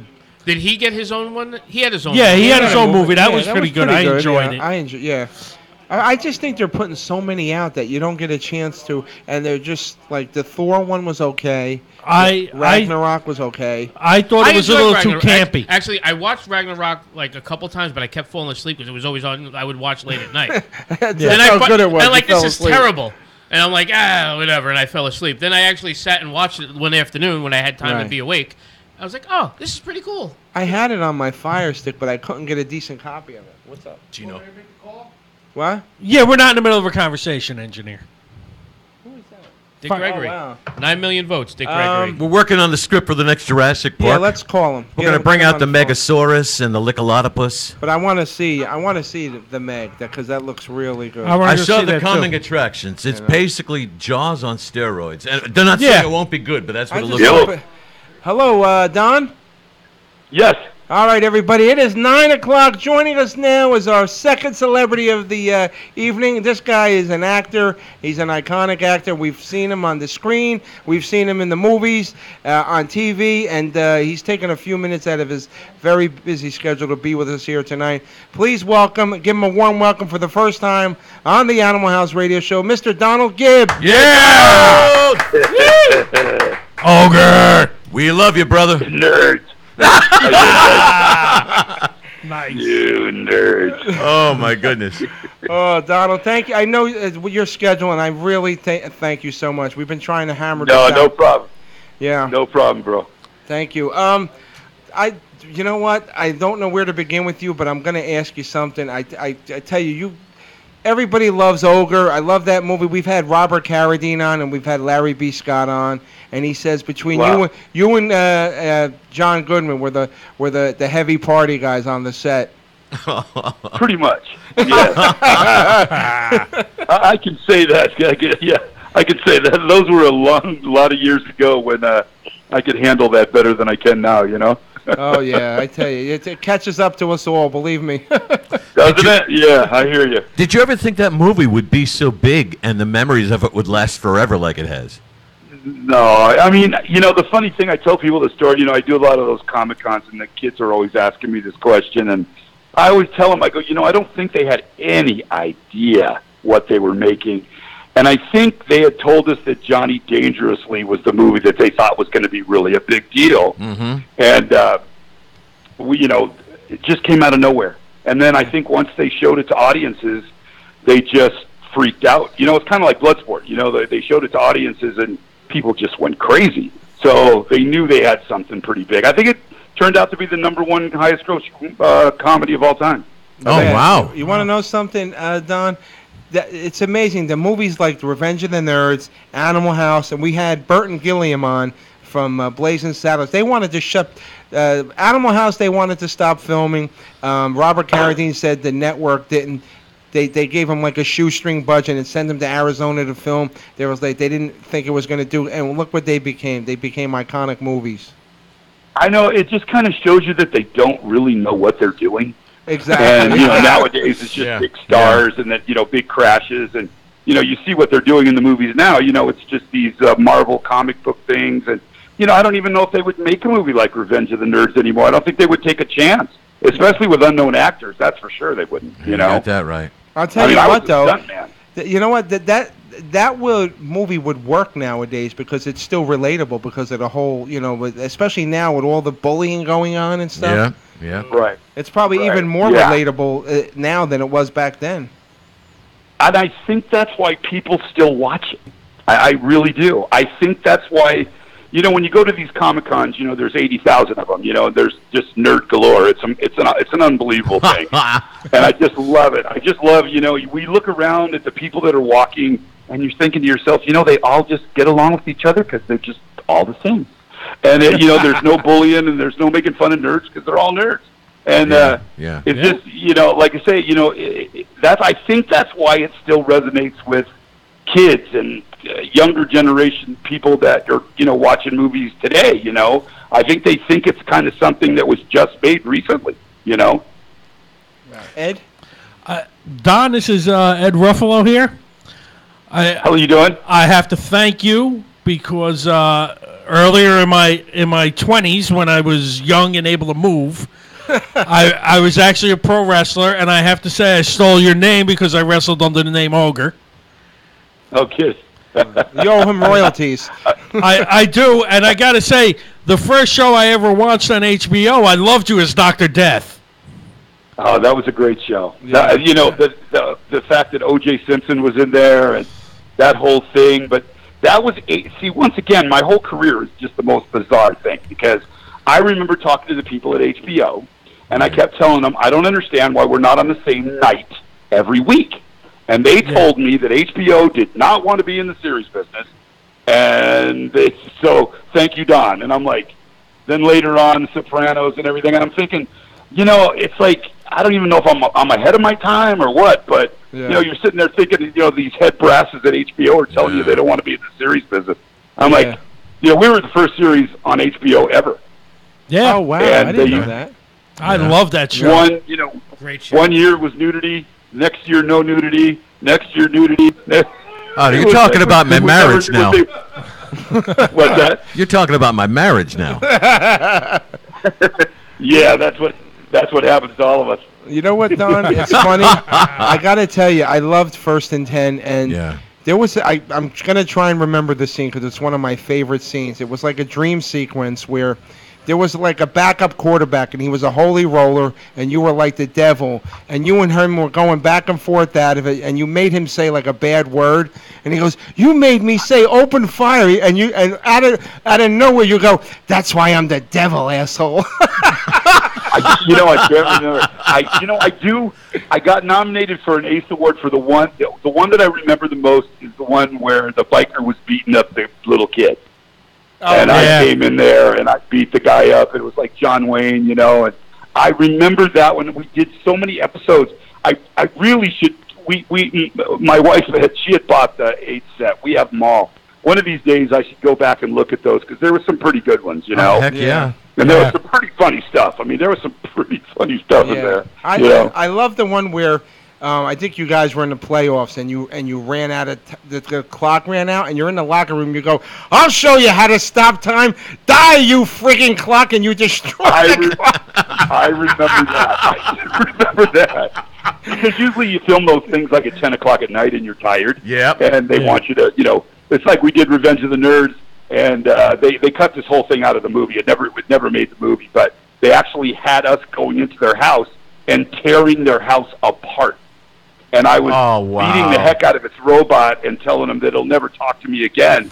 And I remember, it was so late and I was so tired, but you just find a way to get it going. Yeah. So I remember those scenes where I have to do those crazy things with, people don't realize you're doing those things probably at 11 o'clock at night after you've been there all day, so you're like, oh, I don't know if I could do this. I tell you what, Nerds, though, you have to admit, it was a pretty good launching pad for a lot of you guys' careers, too, who came out of that movie. Dude. Yes. I mean, God. You think about it. I mean, John Goodman and, Timothy Busfield and, good God, yeah.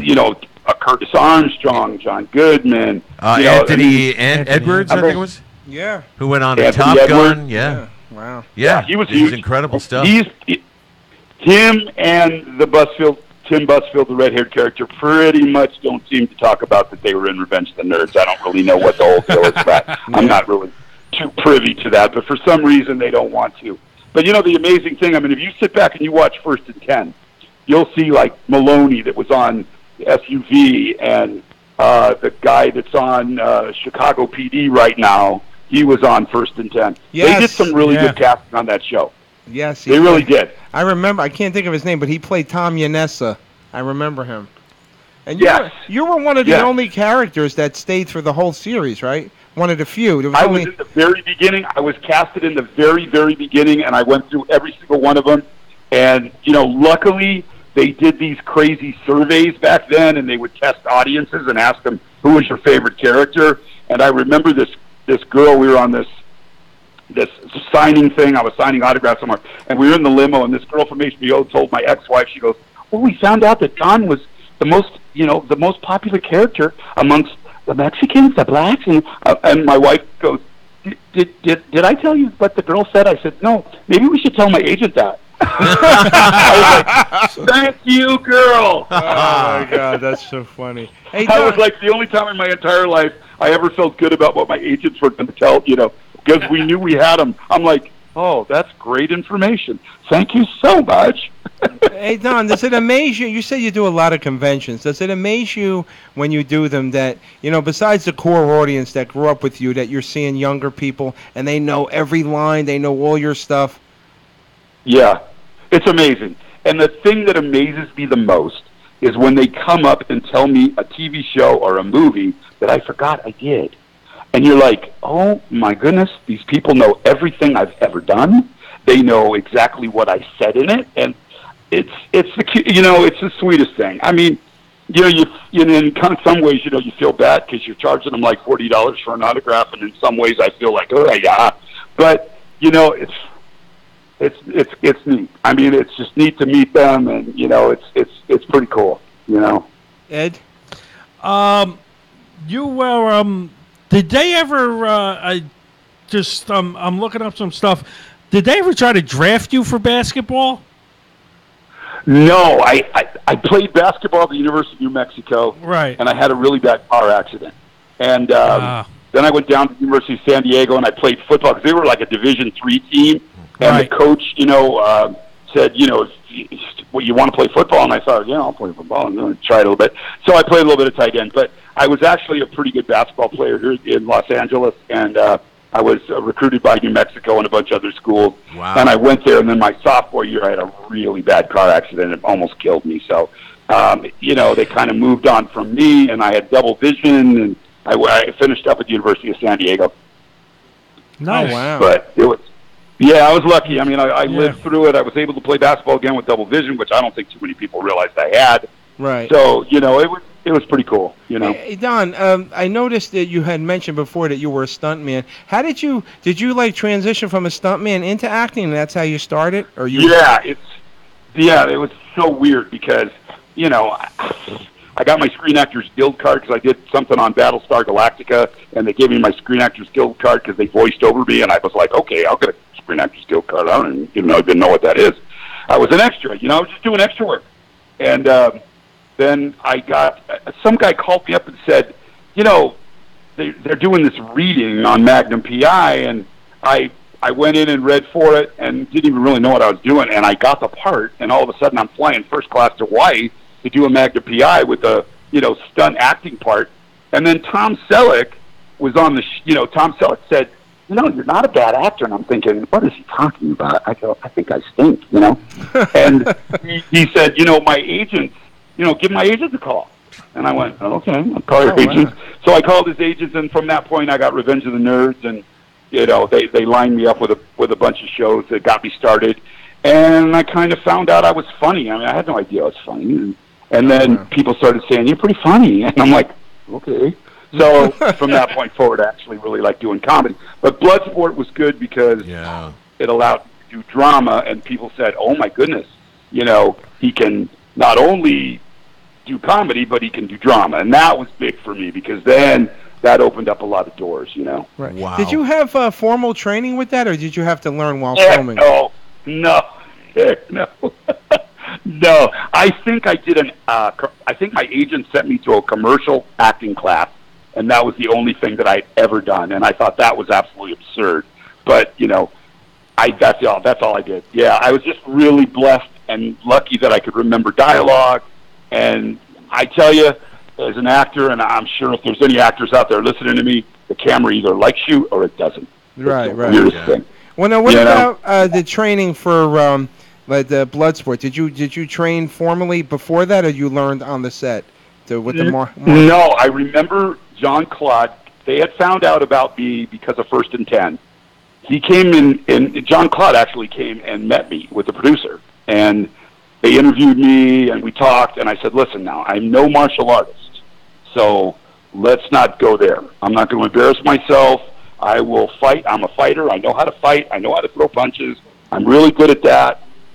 So they turned my character into that, just a guy that's just going to beat the crowd out of you, Right, a bruiser, so, right? Yeah. That's good. Yeah, I mean, that's pretty much what I told them I wanted to do. And, I always tell kids the story when they talk to me. I always tell them that I got over to Hong Kong, and the first thing they came to me, and they had these leisure suits they wanted me to wear, and I'm like, Jackson is not wearing no leisure suit. I'm not wearing. So I called my wife, and I said, my ex-wife, and I said, bring over Harley shirts and my jeans, and that's what we're wearing. So the producer said, yep, you want to wear that? Wear that. That sounds great. So that's how Jackson was Jackson. Because these leisure suits were like, are you kidding me? I was like, no. I remember calling the producer going, I ain't wearing these. I'm not wearing them. So he was like panicked. He's like, what do you mean you're not wearing them? What do you mean? So that's how the Harley thing all came in and all that whole thing. Wow. Ed? I have to know, where can I go and find myself some Ogre beer? I think he's yeah. You know, my buddy and I, we had that beer for a long time, and it actually did pretty good. And then what Miller did was they bought it, and then they shelved it. Oh. They told us that they were going to, promote it, and they bought it. Sons of bitches. That's what they do. I didn't know that's what they did. I didn't know they bought these beer companies and then just shelve it. They don't, they didn't want the competition, So we're thinking about, we're thinking about maybe doing some Ogermeister. Nice. Oh, that is like Jägermeister, but Ogermeister. We're thinking about doing something like that because for some reason, with anything on my face, it sells. I don't know. It's like, I guess I'm the king of the drinkers or something. But did Miller buy the that trademark? That $1 billion one. Yeah. Oh, it might work. My buddy owns a bar here in Chicago. It's called Trader Todd's Adventure Bar. It's so I go in there quite a bit. It's on Belmont and Sheffield. It's right near Wrigley Field. Nice. And we had the beer together, and he was talking to me the other day. He goes, I think Ogermeister might work. And I'm like, it might. I'm in. Put me down for a case. Yeah. Please. Please. I will. I'll send you guys some. Nice. Hey, Don, one of our listeners, Matt Coughlin, wants to know, do you have the beer chugging trophy? Did you get to keep that?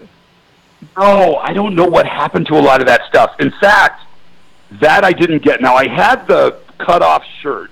Yep. And I don't know if you guys know how ex-wives are, but that got burnt somewhere. So we'll never see that again. But it was in the garage. But, yeah, no, I didn't get the trophy. Somebody told me that they knew where the trophy was, but I don't know what they did with it. Fox probably has it somewhere in their, in their department there with their, with their stuff, Yeah, they probably do. Now, Don, I'm sure they do. You have such an extensive body of work. If right now, I mean, do you prefer doing comedies, or you want to do more serious work? Well, I really enjoy comedy. It's just a lot easier for me, and it's easier to make people laugh. And I just people don't realize how difficult it is when you're a nice guy. Pretty much, and to turn yourself. Like I did a show called Streets of Justice, where we killed this guy's wife and kid coming back from SeaWorld. And good happy ending. The guy that we killed, I know it's crazy. I mean, but it was so hard for me to get into character every day that it almost made me sick. I mean, it was like every day I had to get. So pretty much, I stopped coming completely out of the character because I couldn't get back into him. We were this biker gang that killed this guy's wife and kid just for the the hell of it, and it was pretty brutal. And it's just hard. I mean, I remember my buddies were telling me, I remember the wardrobe guy. He was Woody Allen's wardrobe guy, and he said he used to laugh because on Revenge of the Nerds Part 2, he said you just put your head down, put your head back up, and whoop, there's Ogre. And I was like, yep, that's what I do. I put my head down, pull my head back up, and he said we could see it in your eyes. He goes, all of a sudden, Tom Gibbs not there, and it's Ogre. And I was like, yeah, it's pretty easy. See, that's how easy that was.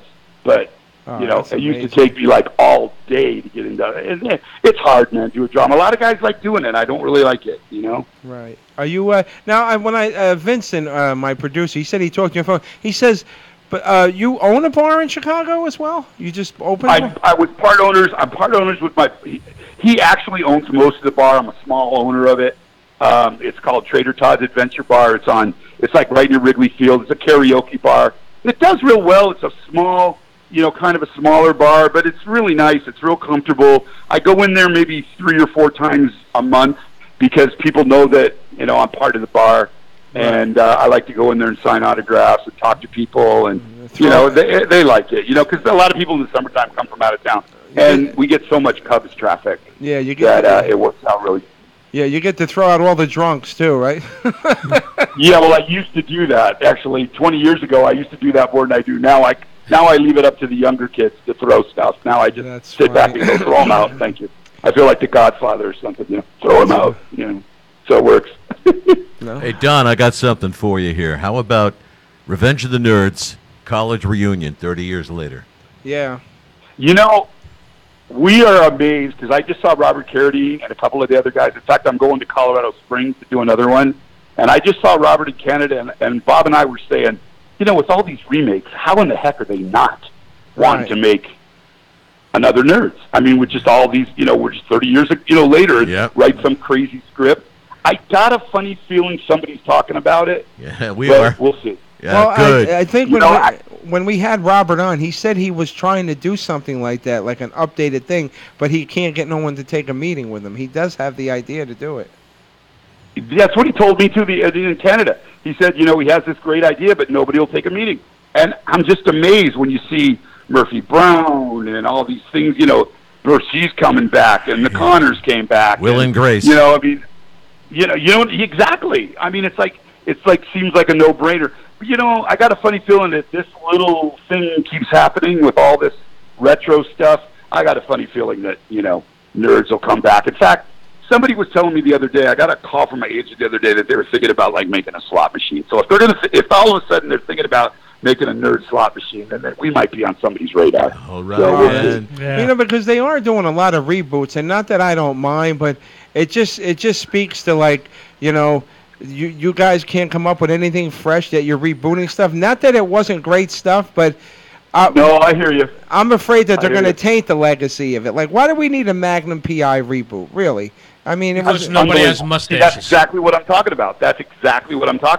I mean, now a Magnum PI without Tom Selleck. I mean, I did 2 of those, and I know him really well. And I'm like, it doesn't work for me. It ain't going to work for me, right? But unless it's completely different and changed. But it's like everything, man. They follow each other. Hollywood is not a bunch of people with a lot of creativity. Let me tell you, Hollywood is a bunch of people with a lot of money, and they just follow each other, and it's kind of sad. Yeah, you're right. I live in Chicago now.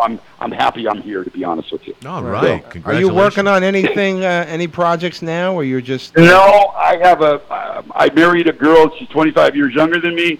She's the most wonderful woman in the world. Yeah. And I know, buddy, I'll tell you. I got lucky.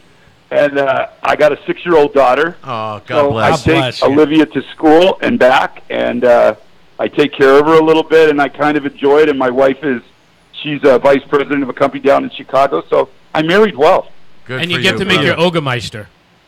Yeah, and I get to make my Ogermeister. If I can do that, but I don't care. You know what I mean? Yeah, that's all I care about. That's $1 million idea. I think it would go. I think it's good, bro. I think it's good. I think it'll work. I really do.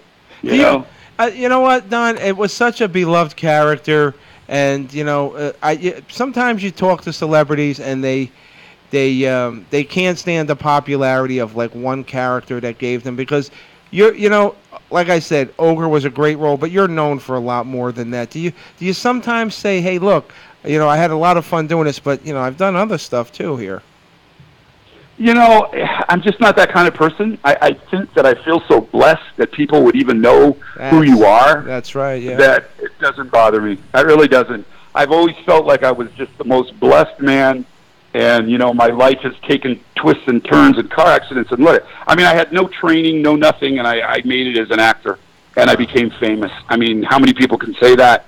And the people that come up to me and know who I am, I always think, I didn't cure cancer, but, they want to talk to me. And, gosh, if anybody ever told somebody that I ever turned them down or I didn't sign an autograph, it would kill me, because I stopped for everybody, and because I feel so blessed. And, like my life taking the turn when I met my wife, Amanda, 15 years ago, and she was 24 and I was 49. I'm the luckiest guy in the world, bro. I mean, I really am. So I'm very fortunate. And you know what? And that's why you're gonna do well, because you're the last of the Mohegans. Nobody, you're humble, and you appreciate the people who your fans, and you don't see a lot of that. Some people forget. No, I know. They forget. They forget, man. That's what happens. It's like they forget where they came from, and they forget. I remember in the beginning of my career, I just wanted to get a job. I went on 50 commercial interviews before I got the first one, and it was a Hershey Kiss commercial. I was Frankenstein. But the damn thing paid $30,000. I mean, the thing paid $30,000, and I remember thinking, that's like $1 trillion. And I didn't have to sell car insurance or whatever. Yeah, right. It was, but people, they forget where you come from. You know what I mean? It becomes so easy. For $30,000, I'll play a Frankfurter. Thank you. I know. And then, luckily, like I say, I went back home because I met my wife here. We moved back to Chicago, to Los Angeles, because she thought I still wanted to act some more, and she was right. I still needed to get it out of my system, and I got those Capital One commercials. Yep. Those What's in Your Wallet, those Viking guys. Yep. Oh my God, that's so funny. 5 years. 5 years ago. And are you kidding me? Are you kidding me? As an actor, that is a dream job. I mean, we worked maybe, 4 or 5 days a month. Yeah. And every Friday you go to the mailbox and you're like, oh, thank you so much for this. You know what? We had the girl from Stephanie Courtney who plays Flo. Man, she is making a mint, dude. That character blew up like crazy. God, can you imagine what she must be making a fortune? I mean, are you kidding me? These national commercials are just, in our business nowadays with all this, people don't realize Hollywood has changed. When I first started, first class airfare everywhere, and just, to make a long story short, Hollywood has now gotten jobs where they can pay you $50 a day, $100 a day. Yep. So the business has changed. Oh, yeah. So, the only place you could really make a lot of money as an actor is those darn commercials. If they run them national and you get a national, and when you do something for 5 years or like what Flo's doing, I mean, you just make a fortune. I mean, it's just crazy. It's crazy money, That's what they call FU money, and she's set for life because of that, Yeah. Oh, God, she's got to be. She's got to be, yeah. I mean, and then I see her on other stuff, too, so she gets other little gigs, too, but she's a real talented girl, and anybody that's on those commercials for a long period of time is doing really well, We need an Ogre commercial, Ogre Meister. Ogre, we need an Ogre commercial. Ogre selling your car. Hey, Don, with your voice, do you do a lot of voiceover work or any kind of video games? I did a couple of video games with my voice. I did a bunch of voiceovers. I had a voiceover studio in my condominium back in Los Angeles, so I would just ship them in. And I did a bunch of movies and a few voices and characters. They loved the deep voice. The Ogre voice did really well. But it's a really, really tough market. There's probably 50 to 100 guys that get all the work. So it's very hard to break in there, unless you're a celebrity, Right. But I hear you. Oh, boy. It's different. I'll tell you, Don, I knew you were going to be a home run. We could sit on the phone with you all night, and I want to apologize. I know you had to, move your schedule around, and I can't thank you enough. No problem, brother. On behalf of all of us here at the network and all our servicemen and women overseas, I know that they're just loving you right now. They're eating you up. Before we let you go, I'm sorry. Okay, just please let them know for me and to hear me tell them that we really appreciate it. And I love the dudes, man. It's awesome, and the girls that are over there. It's the greatest thing ever. So I hope they know that coming from me. I hope they hear it, and I hope they know how much we appreciate them. They know they're here. They're listening to us right now. Before we let you go, Don, would you do a station ID? Sure. What do you want me to say? Introduce yourself and say you're listening to the Animal House Radio Show. If you want to do it as one as yourself and maybe one as Ogre, that would be great for us. Okay. So this is Don Gibb, the Animal House Radio Show. Right. Okay, I'll do it. Ready? Go. Hi, this is Don Gibb, the Animal House Radio Show. Hey, this is Ogre Nerds, Animal House Radio Show. Nice. Love it. Don, God bless. Guys. Good luck with the Ogre Meister. If you need anything, you have an open door if you want to promote. All right, buddy. God bless you guys. Take care. I'll talk to you later. Don Gibb, everybody. Bye. Nice. All right, we got 4 minutes left. Hey, Gene, Monk is telling me you didn't make the post public. I did. And I don't know. How? You have to go to your page and make it public. Oh, I didn't know that. Yeah, I don't know all this technical jargon. No, Gene, Publix are only down in the south. Up here we got like Shop Ritty's. Oh, okay, I did it. And Ace Me, that's another one we have. Ace Me, what is it? Ace Me, ACME. Oh, the road, the Coyote, Acme. Right. And then you got those Allen Aldi's. I think tonight was a great show, and I want to thank. I'm glad you got to, because I know you've been a big fan of his, and you. Yeah, I like Donald. I Gibb. knew I was getting him. I like him from the first in 10 days. Yeah, I love that. I love that show. I'm gonna start binge watching that now. That was one of my favorites. I used to love watching that. You want to laugh though? I don't see that series on any of the Netflixes or Amazon. It's even hard to find on HBO. Really? Yeah. You're gonna have to probably buy that, like an just FYE or something. Could that be because of like the OJ factor and all? I don't. Maybe but it fell between the cracks. But you got every other damn thing on that you could ever want to see, and and something like that they don't have on. That's what I don't understand. HBO shabby. Yeah. All right, Ed. Ed's sitting in for this week. It's only 1 week, but we wish we had him more. But he knows he can come in anytime he wants. And you may remember this segment. Tim pinched hit from last week, and he did a great job. Back for one night only, Mr. Ed Ruffalo with the Way the F Out There news. King of news. Naked man rides Superman style on San Diego freeway. Yeah. A bizarre situation took place on Interstate 15 Monday after a naked man was seen riding Superman style on top of a car. Cell phone video shows the man on top of a black Mercedes pounding on the roof, bare naked and trading off between singing and screaming for his life. The unusual circumstances was captured at the on-ramp from northbound I-15 to northbound Interstate 805. California Highway Patrol officers say just before 2 p.m. an identified driver in a black Mercedes had pulled over to make a phone call on the side of the road, waiting when William J. Leptamine, the governor? Leptamine. The governor? He catches me every time. I didn't get a harumph out of him. Harumph.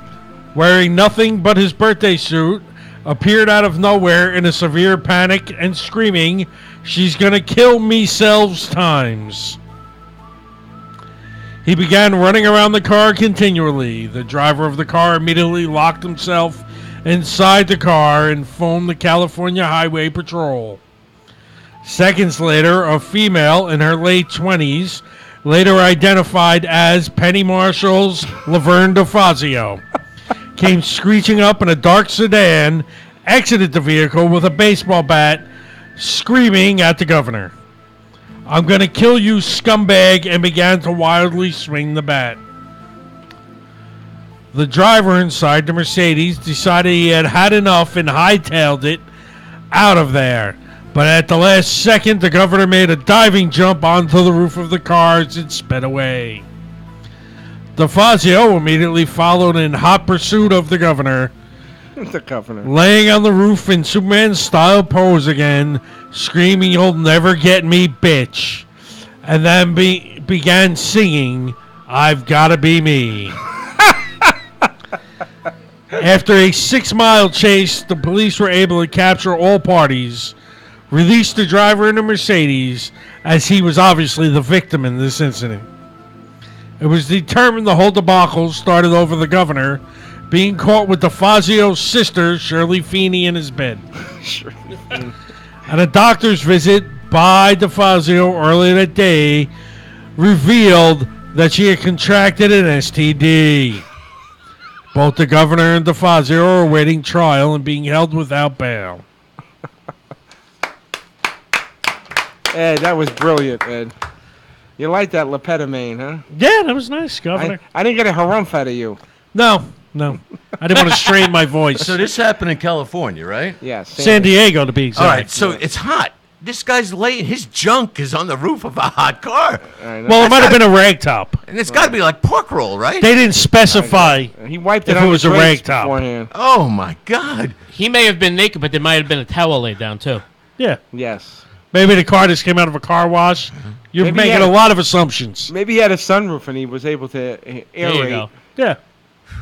Well, I guess. It was obviously a moonroof. Yeah, oh, yeah. Oh, yeah. Yeah. Oh, God, I love it, though. And what do you have for story number 2? Crossdresser repels mugger with fart spray. I love the way he introduces them. 18-year-old Willie Edwards from Swamp People appeared ready to repel all manner of foes when recently arrested for solicitation in Seattle's red light district. They have one of those? Oh, yeah. I'm going to Seattle. I'll see you later. It's at near the counterbalance, is what they call it. The report indicates that By the Edwards... fish market, but you can't tell the smell. I'll get out. This is true. You can't tell the difference.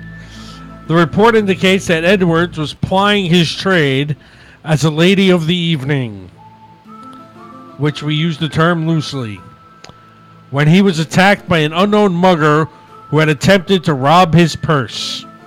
Edwards, who was 6'2", immediately retrieved the can out of his purse, which at first was thought to be mace, but instead turned out to be fart spray. Before the attacker knew what hit him, he was doused with multiple shots of fart spray and immediately fell to the ground, flailing and screaming in agony. Edwards, now enjoying this, began taunting the assailant as he tried to regain his composure. He began laughing and sneering in a sinister manner and shouted, "How you like me now, motherfucker?" Yippee-ki-yay, Motherfucker. He's dead. Jerry Gallo's dead. He's dead. Seconds later, police sirens wailed and arrived on the scene as the assailant... How do you know the sirens were fat? The assailant was able to flee on foot, but was captured minutes later by another patrol unit. Edwards, although he was attacked, was booked into the Manatee County Jail. Really? Whales, manatees? I guess. What is he in the ocean? Manatee County's in Florida. SeaWorld Police. Who said what? Manatee County's in Florida. Thanks. I didn't know that. No, but it's Seattle we're talking about, right? Seattle. Huh. Typo. Maybe there's a Manatee County in Seattle. Maybe. Who the hell ever goes there? Maybe he's got When dual it's not raining, I personalities. stop by. The Seattle's man's purse was searched and yielded 2 cans of pepper spray and 2 cans of fart spray and a battery-operated sex toy. Obviously, it was a Swedish suck machine. The incident report does not indicate why Edwards needed all those noxious sprays or why just one fart spray would not suffice. The Redmond resident was relieved of his array of sprays, which police marked for safekeeping. Free and $120 bond, Edwards is scheduled for an August 22nd court date. Follow-up to really stink. Well, at least we And know what that happened with Anthony Edwards now. It's been a Is while. the way the F out there news as only Ed Ruffalo could do it. Ed, you want to record these every week? And that's why he's Every the week? champion Yeah, and he like is. send them to me. I'm all done now. No, but I'm saying. Oh. When like pre-record them and then we'll Pre-record? You How do. do I pre-record? You got Tim. Let Tim read them. Oh, no, don't read it. Seriously, you're better. You're better. You know that, man. Come I'm on, just- you got... Wait. Tawny Katane didn't get wet over my voice. That was yours. Hey, Carlos got a plate with labia sitting in front of him, for God's sakes. Here. That's all right. If Paul was here, he would have stole it. I know they like to steal things from me.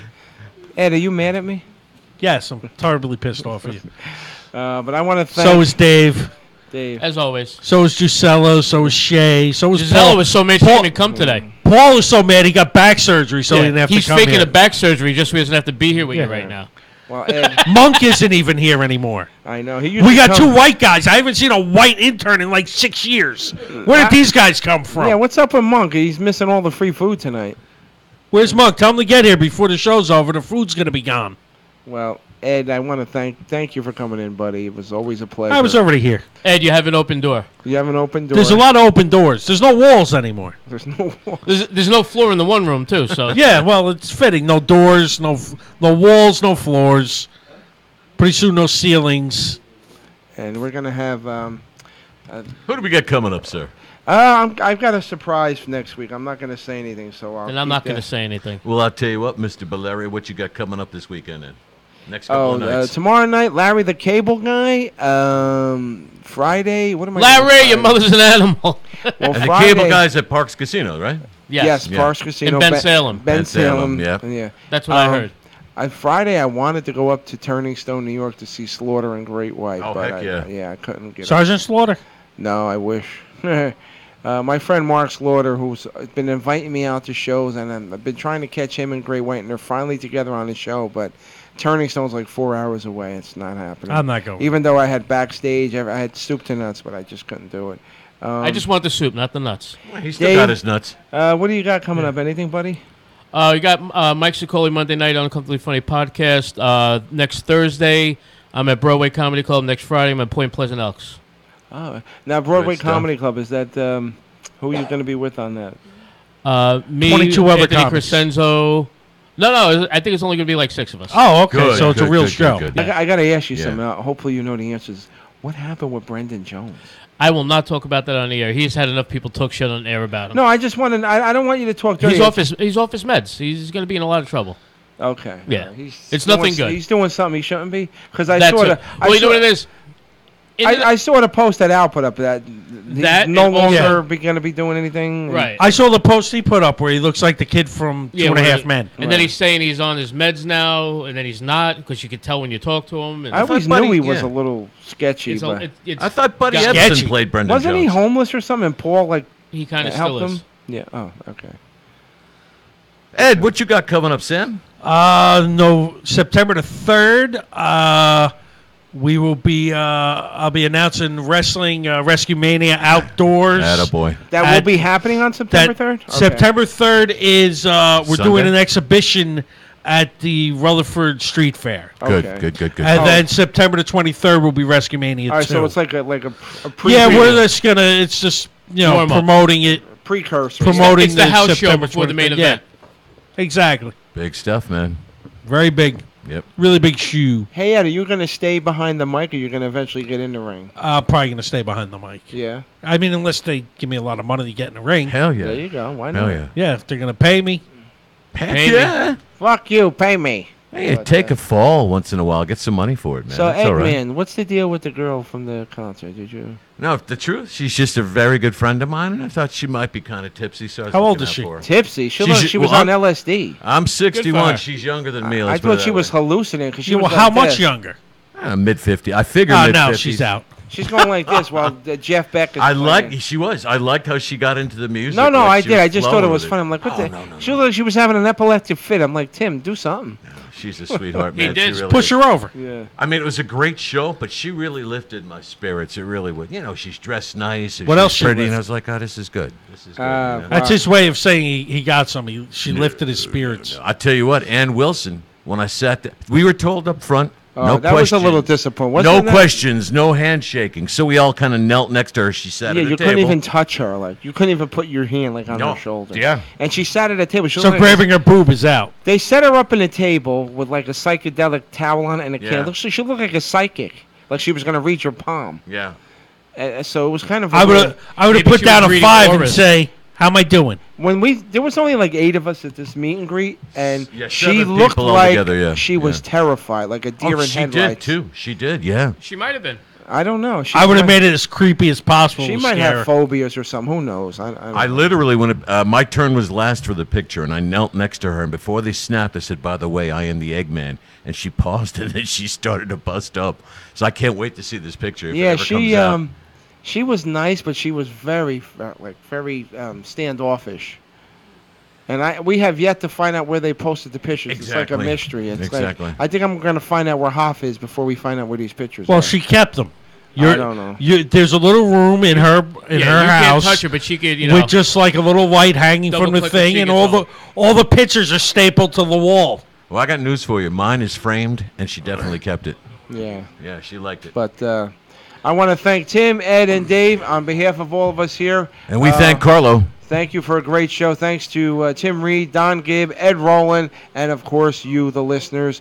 We will see you all next week. This is the Animal House Radio Show. Radio Hello. Radio Shoe.